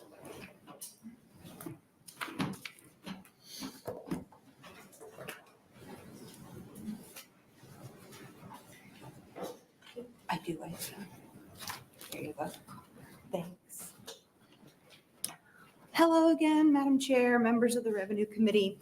I saw you earlier this week. My name is Megan Word, and I'm the Director of Government Relations for the American Cancer Society Cancer Action Network, or ACS-CAN. My name is spelled MEGANWORD. ACS-CAN is the advocacy affiliate of the American Cancer Society. Our mission and our job is to advocate for evidence-based public policies to reduce the cancer burden for everyone. To that end, ACS-CAN will continue to prioritize policies that help every Nebraskan prevent, find, treat, and survive cancer. Tobacco use remains the leading cause of preventable death in the United States. ACS estimates that in 2024, approximately 11,790 Nebraskans will be diagnosed with cancer, while 3,590 will die from the disease. 28% of these Nebraska deaths can be attributed to smoking. Recent data shows that 3.6% of Nebraska high school students still smoke cigarettes, but almost 15% of high school students report using e-cigarettes. Increasing tobacco taxes is one of the most effective ways to reduce tobacco use. It is important that tax increases apply to all tobacco products, as Senator Hughes talked about earlier, at an equivalent rate to encourage people to quit rather than to switch to cheaper products, as well as to prevent youth from starting to use any tobacco product. LB 41 and the proposed tax increase for e-cigarettes is a critical step forward in the state's fight against tobacco use, especially for Nebraska's kids. We thank Senator Hughes for her commitment to improving the cancer outcome for Nebraska kids by making tobacco harder to access. My written testimony provides data on the impact tobacco tax increases have on tobacco use, so my comments here will be brief. In addition to improving health outcomes, significant tobacco tax increases always produce substantial new net revenues. By establishing tax parity, increasing the tax on all tobacco products to an equivalent rate, states can bring in more revenue than is lost from the decrease in fewer tobacco sales caused by consumption declines, prevent initiation of these products, and ensure that more tobacco users quit instead of switching to cheaper substitutes. ACS CAN advocates for regular and meaningful increases in federal, state, and local excise taxes that increase the price of all tobacco products. LB 41 is an important part of that effort, and we stand ready to work with Senator Hughes and this committee as she continues to fight Big Tobacco's efforts to addict a new generation of Nebraskans. Thank you for your time. I'm available for questions if you have any. Thank you very much. Are there questions from the committee? Seeing none. I have one that's off the wall. Yeah, and if you yeah, don't know off the the wall, answer. that's fine. You said you were the advocacy arm. Yes. So yes. are you a 504? C4, yes. C4. Yes. 501c4. Yes. And you do that because why? Instead of a C3? We are the affiliate of the 501c3 American Cancer Society. They do all the important research and service providing work.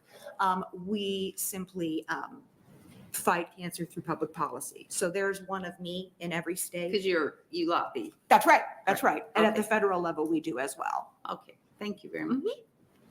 Appreciate it. Any other questions? Thank you much. For Thank being here. you. Are there other proponents? Are there any opponents?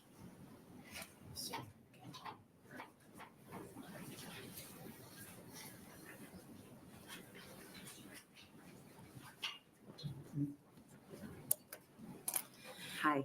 Hello. Good afternoon, Chairman Lenahan and members of the Revenue Committee. My name is Christine Vanderford, CHRISTINEVANDERFORD. I work for Cure CBD and Vape. We sell quality vape liquid, e-cigarettes, and accessories that represent at least 75% of our average sales per year. We operate 12 stores in Nebraska and over 70 store locations in 14 states. We have been embattled in this fight about taxes and legitimacy for several years now. We oppose LB 41 as drafted because it would increase the wholesale tax on tobacco vapor products by over 300% of its current tax as it's currently legislated. Such a dramatic increase in 1 year should not be suffered by any one industry. Our company began in Omaha in 2012 in the basement of our founder, Mr. Sam Salimi. He was an academic and an IT professional, but was also addicted to traditional cigarettes. He built this company from the ground up and serves today as its CEO. But at the heart of this company is a man whose passion for vapor products was born out of seeking an alternative to the cigarettes that he was addicted to. He smoked over 2 packs a day. Vapor products literally saved his life. He had open heart surgery at 45, and as a former athlete, he suffered from breathing problems for many years. But now at 48, he sincerely believes and actually credits his transition to vapor products as a cessation form. He has suffered less harm and believes that he breathes better than ever. Sam is disheartened about how this industry has been beaten back on all sides. Big tobacco has been successful in forcing lawmakers to look only at the harm that the products that these can do to children. But there are several kinds of products in our marketplace: sports drinks, the sugar, tobacco, sugar candy, all sorts of things that increase obesity and other harm to children. There's lots of things in our marketplace that hurt children.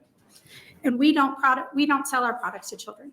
We don't market to people under 21. Not many of the good actors in our business even think about it. We're conscientious about selling the products to only those who are supposed to be using them. We are tired of the big rhetoric that big tobacco is using to cloud the issues around our products when it comes to harming children. That's not what this is about. The taxes that you are levying are squeezing us from all ends. It's squeezing our average consumer who's 37 years old, who's likely one of the 31.5% of Nebraskans using vapor products that live below the poverty level, because 78.8% of Nebraskans earn less than $35,000 a year. A 40% wholesale tax on vapor products equals a 12 to 15% increase that can only negatively impact them. If we don't transfer it to them, we're then paying it and taking it out of our pockets to employ Nebraskans. So that at the end of the day, it's squeezing Nebraskans one way or the other, because if we go out of business, then we lose paying taxes to the state of Nebraska for everything that we do to run a business here. We believe that our products taxed at their current rate is already doing what it can to offset Nebraska's tax burden. And until we have a chance to see how the current 10% tax rate is, we ask that you oppose this bill as well. Thank you. I'll take your questions if you have. Thank you very much. Are there questions from the committee? Can I, if I'm just me, adult, can I order vape products online? Yes, you can. And who polices that? Nobody. And they don't, do you know of online sellers? Do they collect any tax? If I want to. That's the problem that you face, if I might suggest. 80% of our Nebraskans live within an hour of our border. So if you impose these taxes, we are at a risk of being one of the highest states within South Dakota, Iowa, Kansas, Wyoming, and Colorado. What does Iowa do? On their tax? I don't know off the top of my head. Okay. But we will be one of the highest with this vape tax. And then all you're going to do is be chasing our people to the borders and or forcing them online. My sister is a vapor after being a smoker for 20 years. And that's the first thing she said to me when I told her I was coming to testify today. She said, so can I start going to buy my products online? I'd love to go to your store, but I just can't afford it. All right. Thank you for being here. Appreciate it. Yep. I don't see any other questions. Thank you. I do see a couple other members. That's good.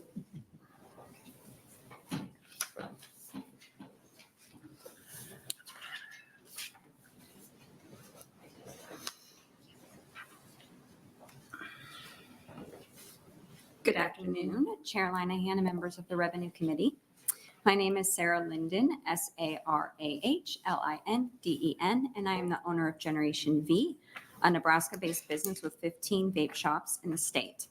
I was born and raised here in Nebraska, moved away for 15 years, but came back to start my business in what I thought was a business-friendly state. I kindly ask that you oppose LB 41, which would increase the tax on vapor products by 400%. A 10% wholesale tax was passed last year and just went into effect in January. The state has not even collected a full year of taxes yet and is already proposing an increase. I oppose the 20% wholesale tax proposed last session and the year before because I believe vapor taxes should be significantly less than the tax on cigarettes due to their proportionate harm. Over 480,000 people die each year from smoking-related illness. Nobody has ever died from a vaping nicotine product. Studies show that vapor products are at least 95% less harmful than smoking and twice as effective at helping smokers quit than all other nicotine replacement therapies combined.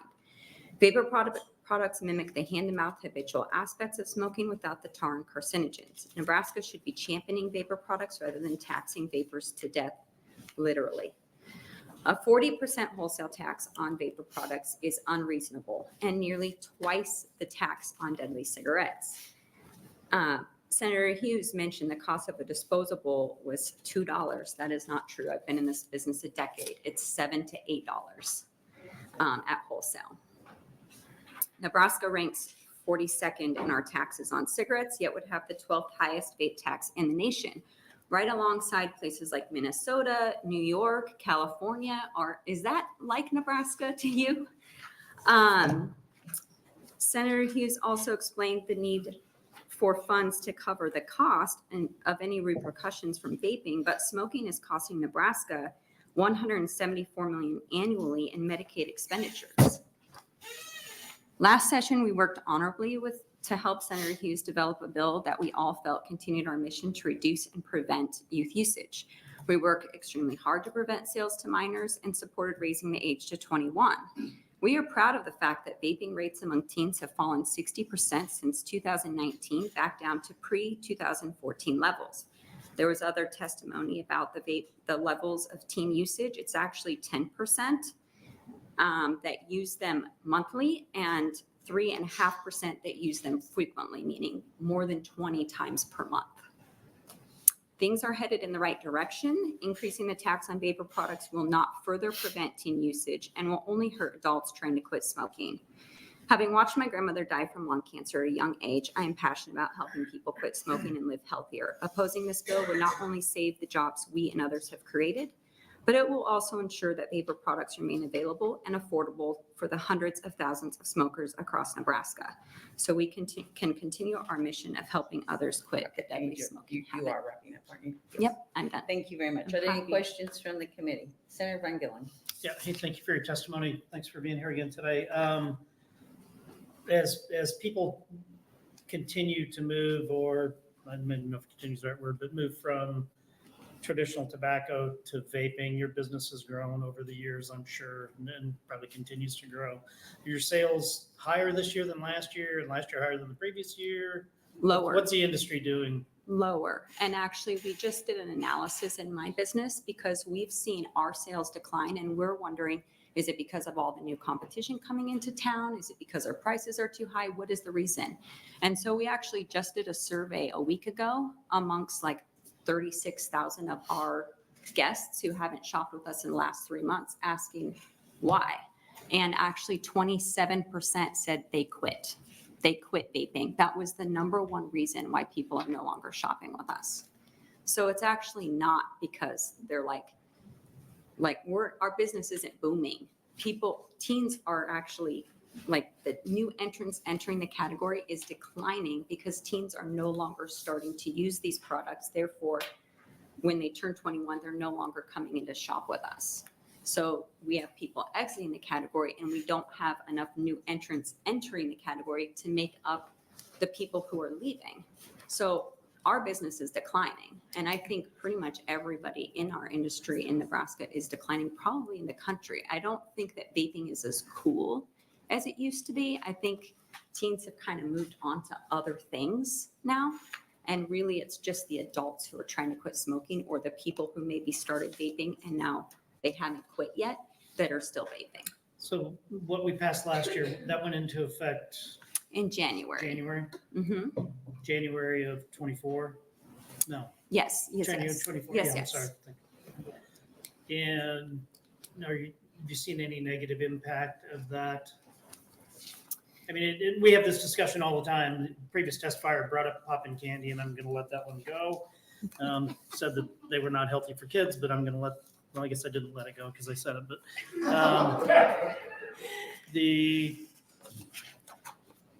I'm just curious if people have noticed that there's an additional tax, because we don't often notice sales tax when we buy something.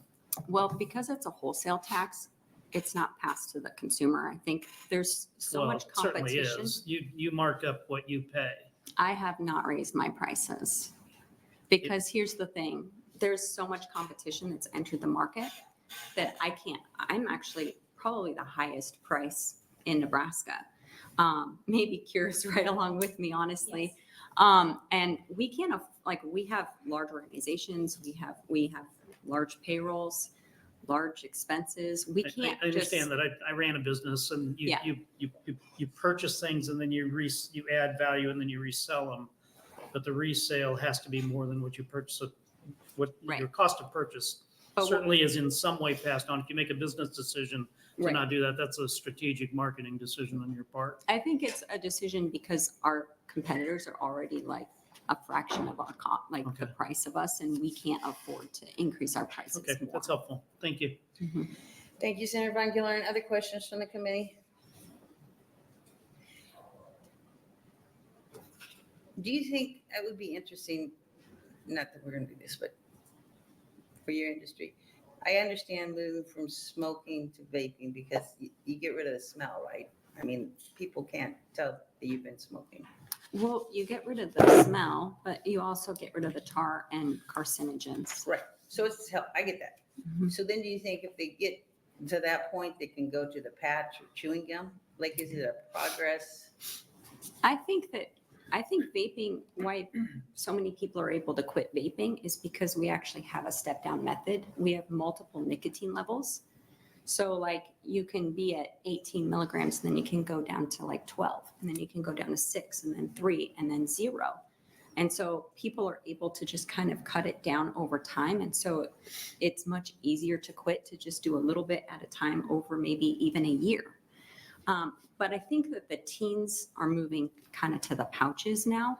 And I think that that's where like pouches have become really popular over What the is it? last I year. have no idea what pouch is. So the most popular one is called Zyn, but it's like a little pouch that mimics kind of chewing tobacco, but it's not like loose. It's a pouch that you stick into like your lip or like cheek, and they can use those even easier in schools than like vaping. So I think that that's why like vaping's just not as popular with youth, and other adults might use that too if they're on a plane or something like that.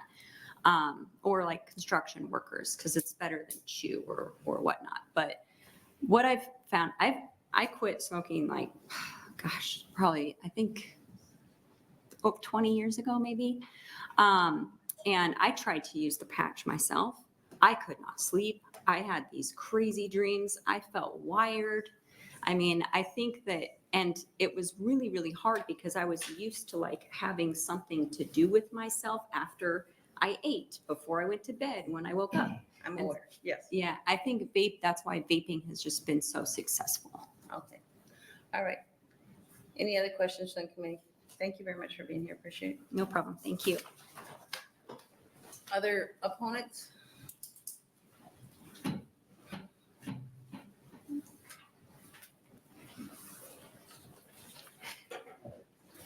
Good afternoon, Chairman Linehan and members of the Revenue Committee. My name is Stacy Lostroh, Stacy Lostroh.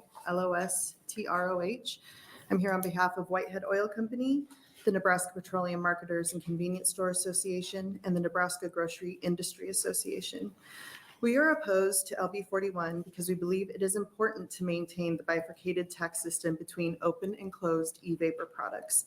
Keeping the delineation makes sense for e-vapor systems because they differ in design and formulation. We would be willing to discuss changes in the excise tax amounts on open and closed systems separately. If the proposed tax is adopted, the state would be discriminating against pod-based e-vapor products, as the tax rate on these products would increase up to 2,500%, whereas taxes on other products would just triple. An excise tax based on volume generates more stable, predictable revenues for the state because the tax is the same regardless of the type of brand or changes in price. A tax based on price advantages the cheapest products because they will have the lowest tax. A volume-based tax respects adult consumer choice, and it avoids creating a race to the bottom for the lower price products in the same category. Nebraska taxes other products with a volume and weight-based tax: cigarettes, smokeless tobacco, beer, and fuel taxes. There's no reason for the state to utilize a different structure for closed e-vapor products. And e-vapor products can play a role in reducing risk for individual smokers who switch to them. If the state imposes taxes on these products, a low and specific tax best supports e-vapor products because they don't deter adult consumers from using these alternatives to combustible cigarettes. Thank you for your time today. Thank you very much. Other questions from the committee? Seeing none, thank you very Thank much. Are there other opponents?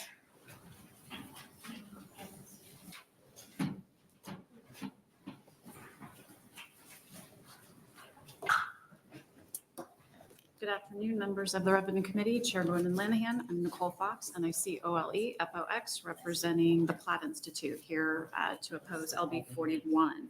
It's well established and supported that cigarette taxes are not a stable source of revenue, and the same could be said for taxes on electronic nicotine delivery systems, also known as e-vapor.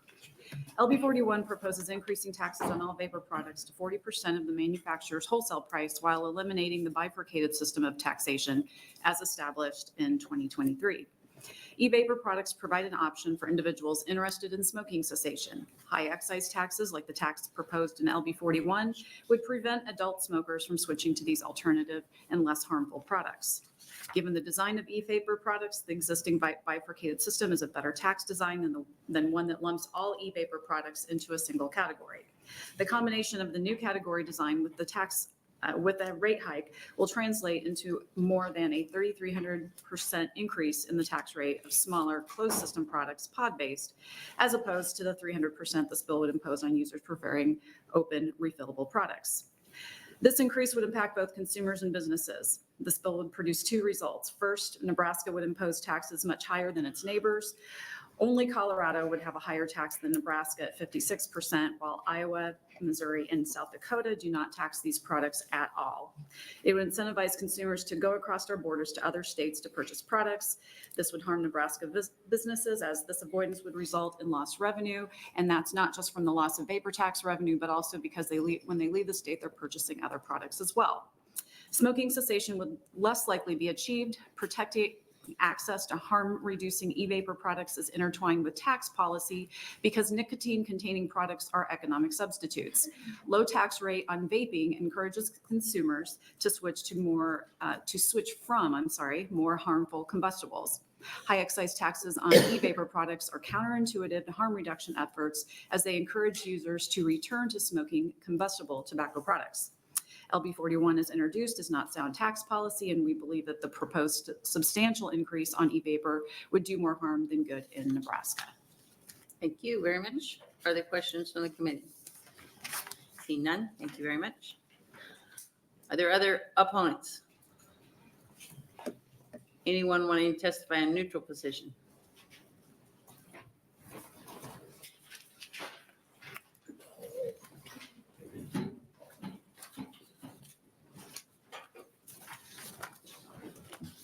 Senator Linehan, members of the Revenue Committee. My name is Bill Hawkins, Billhawkins.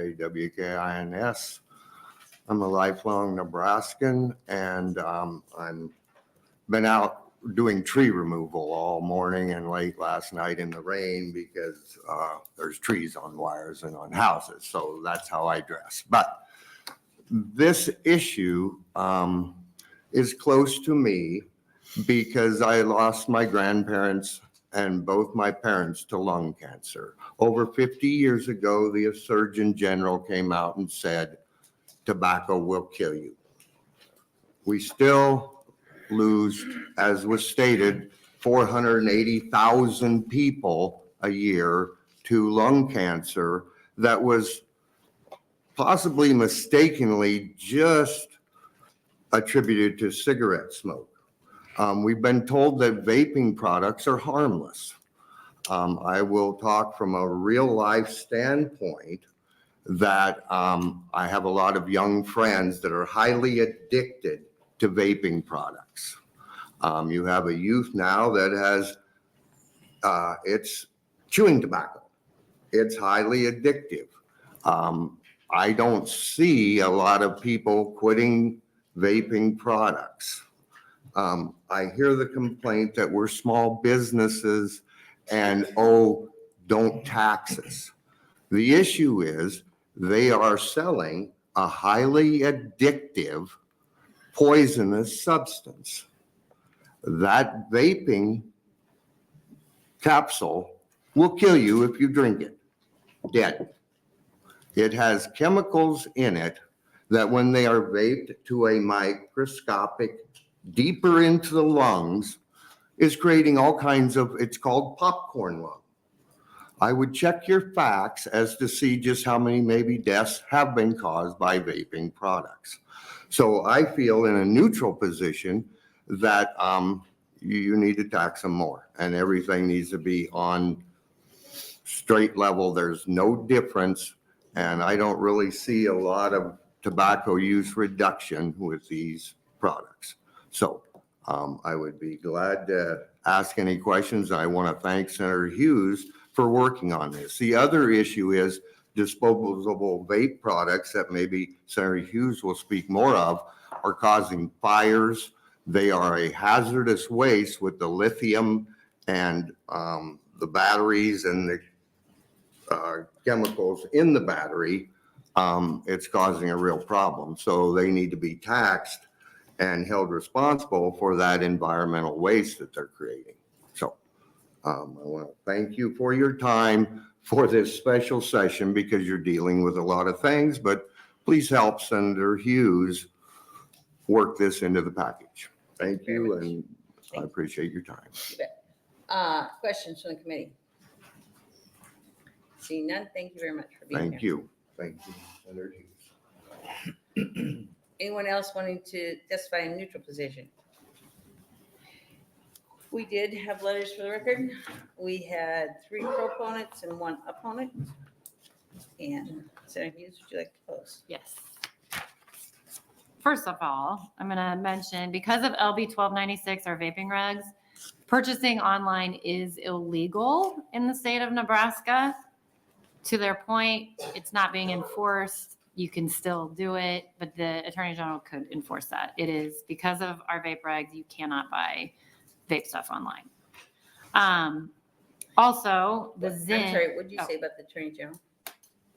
He could enforce it like that. Our vape regs just went into effect, our vape regulations. So now it is illegal to buy it online. It is a matter of getting enforced, right? Zyn products, that's the pouches that she was talking about. And I think she's very true to that kids are now going to that. It's a nicotine little pouch that they can hide easier. There's no vapor coming out of your mouth or whatever. And I will be coming back next session because right now we don't tax Zyn products. So I'll have to add it to the list. So you'll see me again. Anyway, but I thank you for your time. Some of the things said, you saw where we're at vaping, taxing vaping is different among all states. There's nothing concrete with it, yes, but and then they are saying it's such a huge increase. The wholesale across the board, I think, is the right way to do it. Where we settle on that number, we can talk about, but a 40%, when you look at 30 states that are doing it, that's less than their average, I think is reasonable. So thanks for your time. Any questions? Thank you very much. I know you guys want to get to lunch. Senator Hughes, are there any questions from the committee? Guess not. Okay, thank you. Thank you very much. And I'm done. This is my last bill. Close the hearing on LB 41. And do we want to go or do you want to stop and come back? What do you want to do? I think we can do it. I know, but I'm just saying. Let's do it. Let's do it. Okay. Because don't we have to follow the agenda? Didn't it say 1 o'clock is our break? Yeah. We can quit before 1. But we can't start before. We can't start before 1:30. I mean, happy to do whatever. No, that's fine. Let's go. Open the hearing on LB 44. Good afternoon, Chair Linehan, fellow members of the Revenue Committee. For the record, my name is Elliot Bostar, that's ELIOT-BOSTAR, representing Legislative District 29, here today to present LB 44. Simple legislation that increases the Nebraska Earned Income Tax Credit from 10% to 20%. President Ronald Reagan once described the Earned Income Tax Credit as the best anti-poverty bill, the best pro-family measure, and the best job creation program ever to come out of Congress. The ITC increases the financial rewards of work, and increasing the credit percentage will help more Nebraskans make the leap from welfare to work. It benefits those who are playing by the rules and can provide very real assistance in the face of rising real costs of groceries, housing, and childcare. The Earned Income Tax Credit can also support Nebraska's employers as well as employees. Our state faces record low unemployment, making work pay provides a greater incentive to join our state's workforce. Increasing the percentage of the tax credit will induce greater participation in our labor market. As the Revenue Committee considers proposals surrounding a sales tax increase, raising the Earned Income Tax Credit percentage would significantly offset the impacts of a sales tax increase on low and middle income workers. Nebraska's current Earned Income Tax Credit has remained at the same level unadjusted since 2007. An increase would bring our tax credit in line with similar numbers in neighboring Iowa and Kansas. According to reporting by the Internal Revenue Service, for the 2022 federal earned income tax credit returns, which were processed in 2023. In Nebraska, there were 108,000 claims for an average amount of $2,421. That's a very real benefit to hardworking Nebraska taxpayers. Increasing our state percentage will provide support for Nebraska's low and middle income workforce. I want to thank the committee for their time and attention. Happy to answer any initial questions. Yes, Senator Kauth. Thank you, Chair Linehan. Senator Bosar, the fiscal note says 25 million. Is that an additional 25 million or is that the total? I think that's an additional. Okay. I think that would be the. Going from 10 to 20. Yeah. Okay. Thank you. I'm trying to figure, yes, Senator Von Gillern, thank you. Give you a minute to do that. Could you, you talk so fast. I really admire that. We're gonna let you read the letters next time. Could you run through those numbers again, the average claim and the number of claimants, please? Absolutely. Number of filers seeking the federal EITC was 108,000 in Nebraska. Okay. Average amount of $2,421. One more time. $2,421. Okay. All right. So I actually haven't done the math on that to see if the fiscal note makes sense. well, I did. And I came up with something different. If we're going from 10% to 20%, so the 10%, I had the federal numbers pulled up, and I think this is right, it was a pretty quick search, but for no kids, federal EITC, you get $600 for one child, about 4,000, two children, 6,600, 3 plus 7,400. So you take 10% and 20%. So at the 3 plus kids, at 10%, you get 743. At 20%, you get $1,500. So that's an additional $750 per claimant family if it was 4 kids. If you divide that into 25 million, that's 33,000 filers. So I'm getting different numbers, and we can work on it and understand fiscal office is really pressed to get stuff out. But It actually, so it looks right to me. I mean, so if you, I think there's a simpler way of just looking at it, right? If the average claim is $2,421, 108,000 claims. Yeah, 25 million. And then, yeah, you take 10% of that, right? You get about 25 million. Right, okay. So another question you had, you said Nebraska has not adjusted their rate since 2007, but Nebraska is a percentage of the federal EITC, which has been continually increased. Nebraska hasn't adjusted their percentage. Right, but I mean, other states do, right? Ours is established as what it is. It's never been adjusted. Right. States around us are higher. okay, but dollars received have increased because the federal EITC. And Nebraskan in 2007 was getting less money than they did in 2023, simply because the federal EITC number has increased. So therefore, 10% of the federal number would have been an increase. Okay. Yeah, it is based off, it does reference back to the Okay. whatever the federal program is and how they make But the changes. rate has not changed since 2007. Okay, thank you. And I just think we should be, try to be more competitive with our neighbors. We hear that a lot here. Try to be competitive. Got it. I'm hearing you. Thank And you. that's what I'm here for. Thank you, Senator Von Gillern. Other questions from the committee? Senator Kauth. Sorry, just one more question. Is the EITC a non-refundable or a refundable tax credit? Well, so federally or here in Nebraska? Here in Nebraska. It's refundable in Nebraska.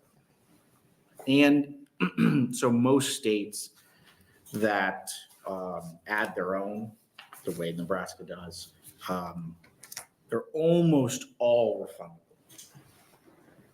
But there are small exceptions to that don't really make any sense for what EITC is supposed to be, but Going back, since you mentioned, I'm sorry. That's it. Thank you. Other questions? Going back to Ronald Reagan, wasn't the idea that payroll taxes, it was eating into lower income people, so the EITC was to help cover their payroll taxes? Well, partially. I mean, I think that was a component at the time. The biggest thing was there were a lot of programs, and there still are, that didn't necessarily incentivize people to join the workforce. That's right. Okay. And so the EITC directly incentivizes folks to work. Right. That's how you get it. Right.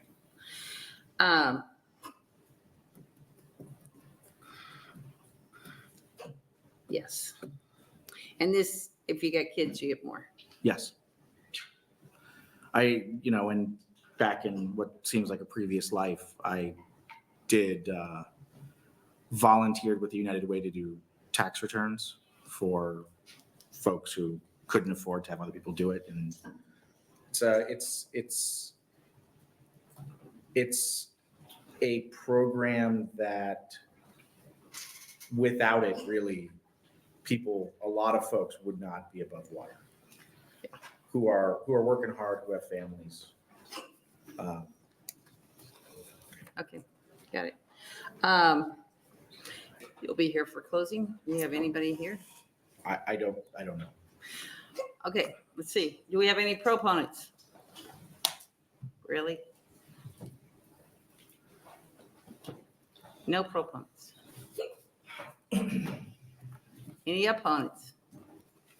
Well, that's refreshing. Any neutral? Cool. The same calendar. Where are our multitude of people that are here talking about how we can't raise sales taxes because of somehow if you make $30,000, you're going to spend 55 or 0.5% of it, all of it, on taxable goods? I don't know where they are. Anybody else have any questions? Do we have at least record letters, maybe? Some letters. We need to take a break for Delaney. Yeah. One proponent, two opponents. Neutral. It's interesting. You should look at it. I have. It's very interesting. I think we all know the reason. Pass it down. Yes. Okay, with that, we'll bring the hearing to LB 44 to a close. Thank you for your time. You're welcome. And now we can go to lunch. You've got to be kidding me. Nope. They don't like him. See, Kathleen does, but Are we others don't. still on? Oh, Are we still on?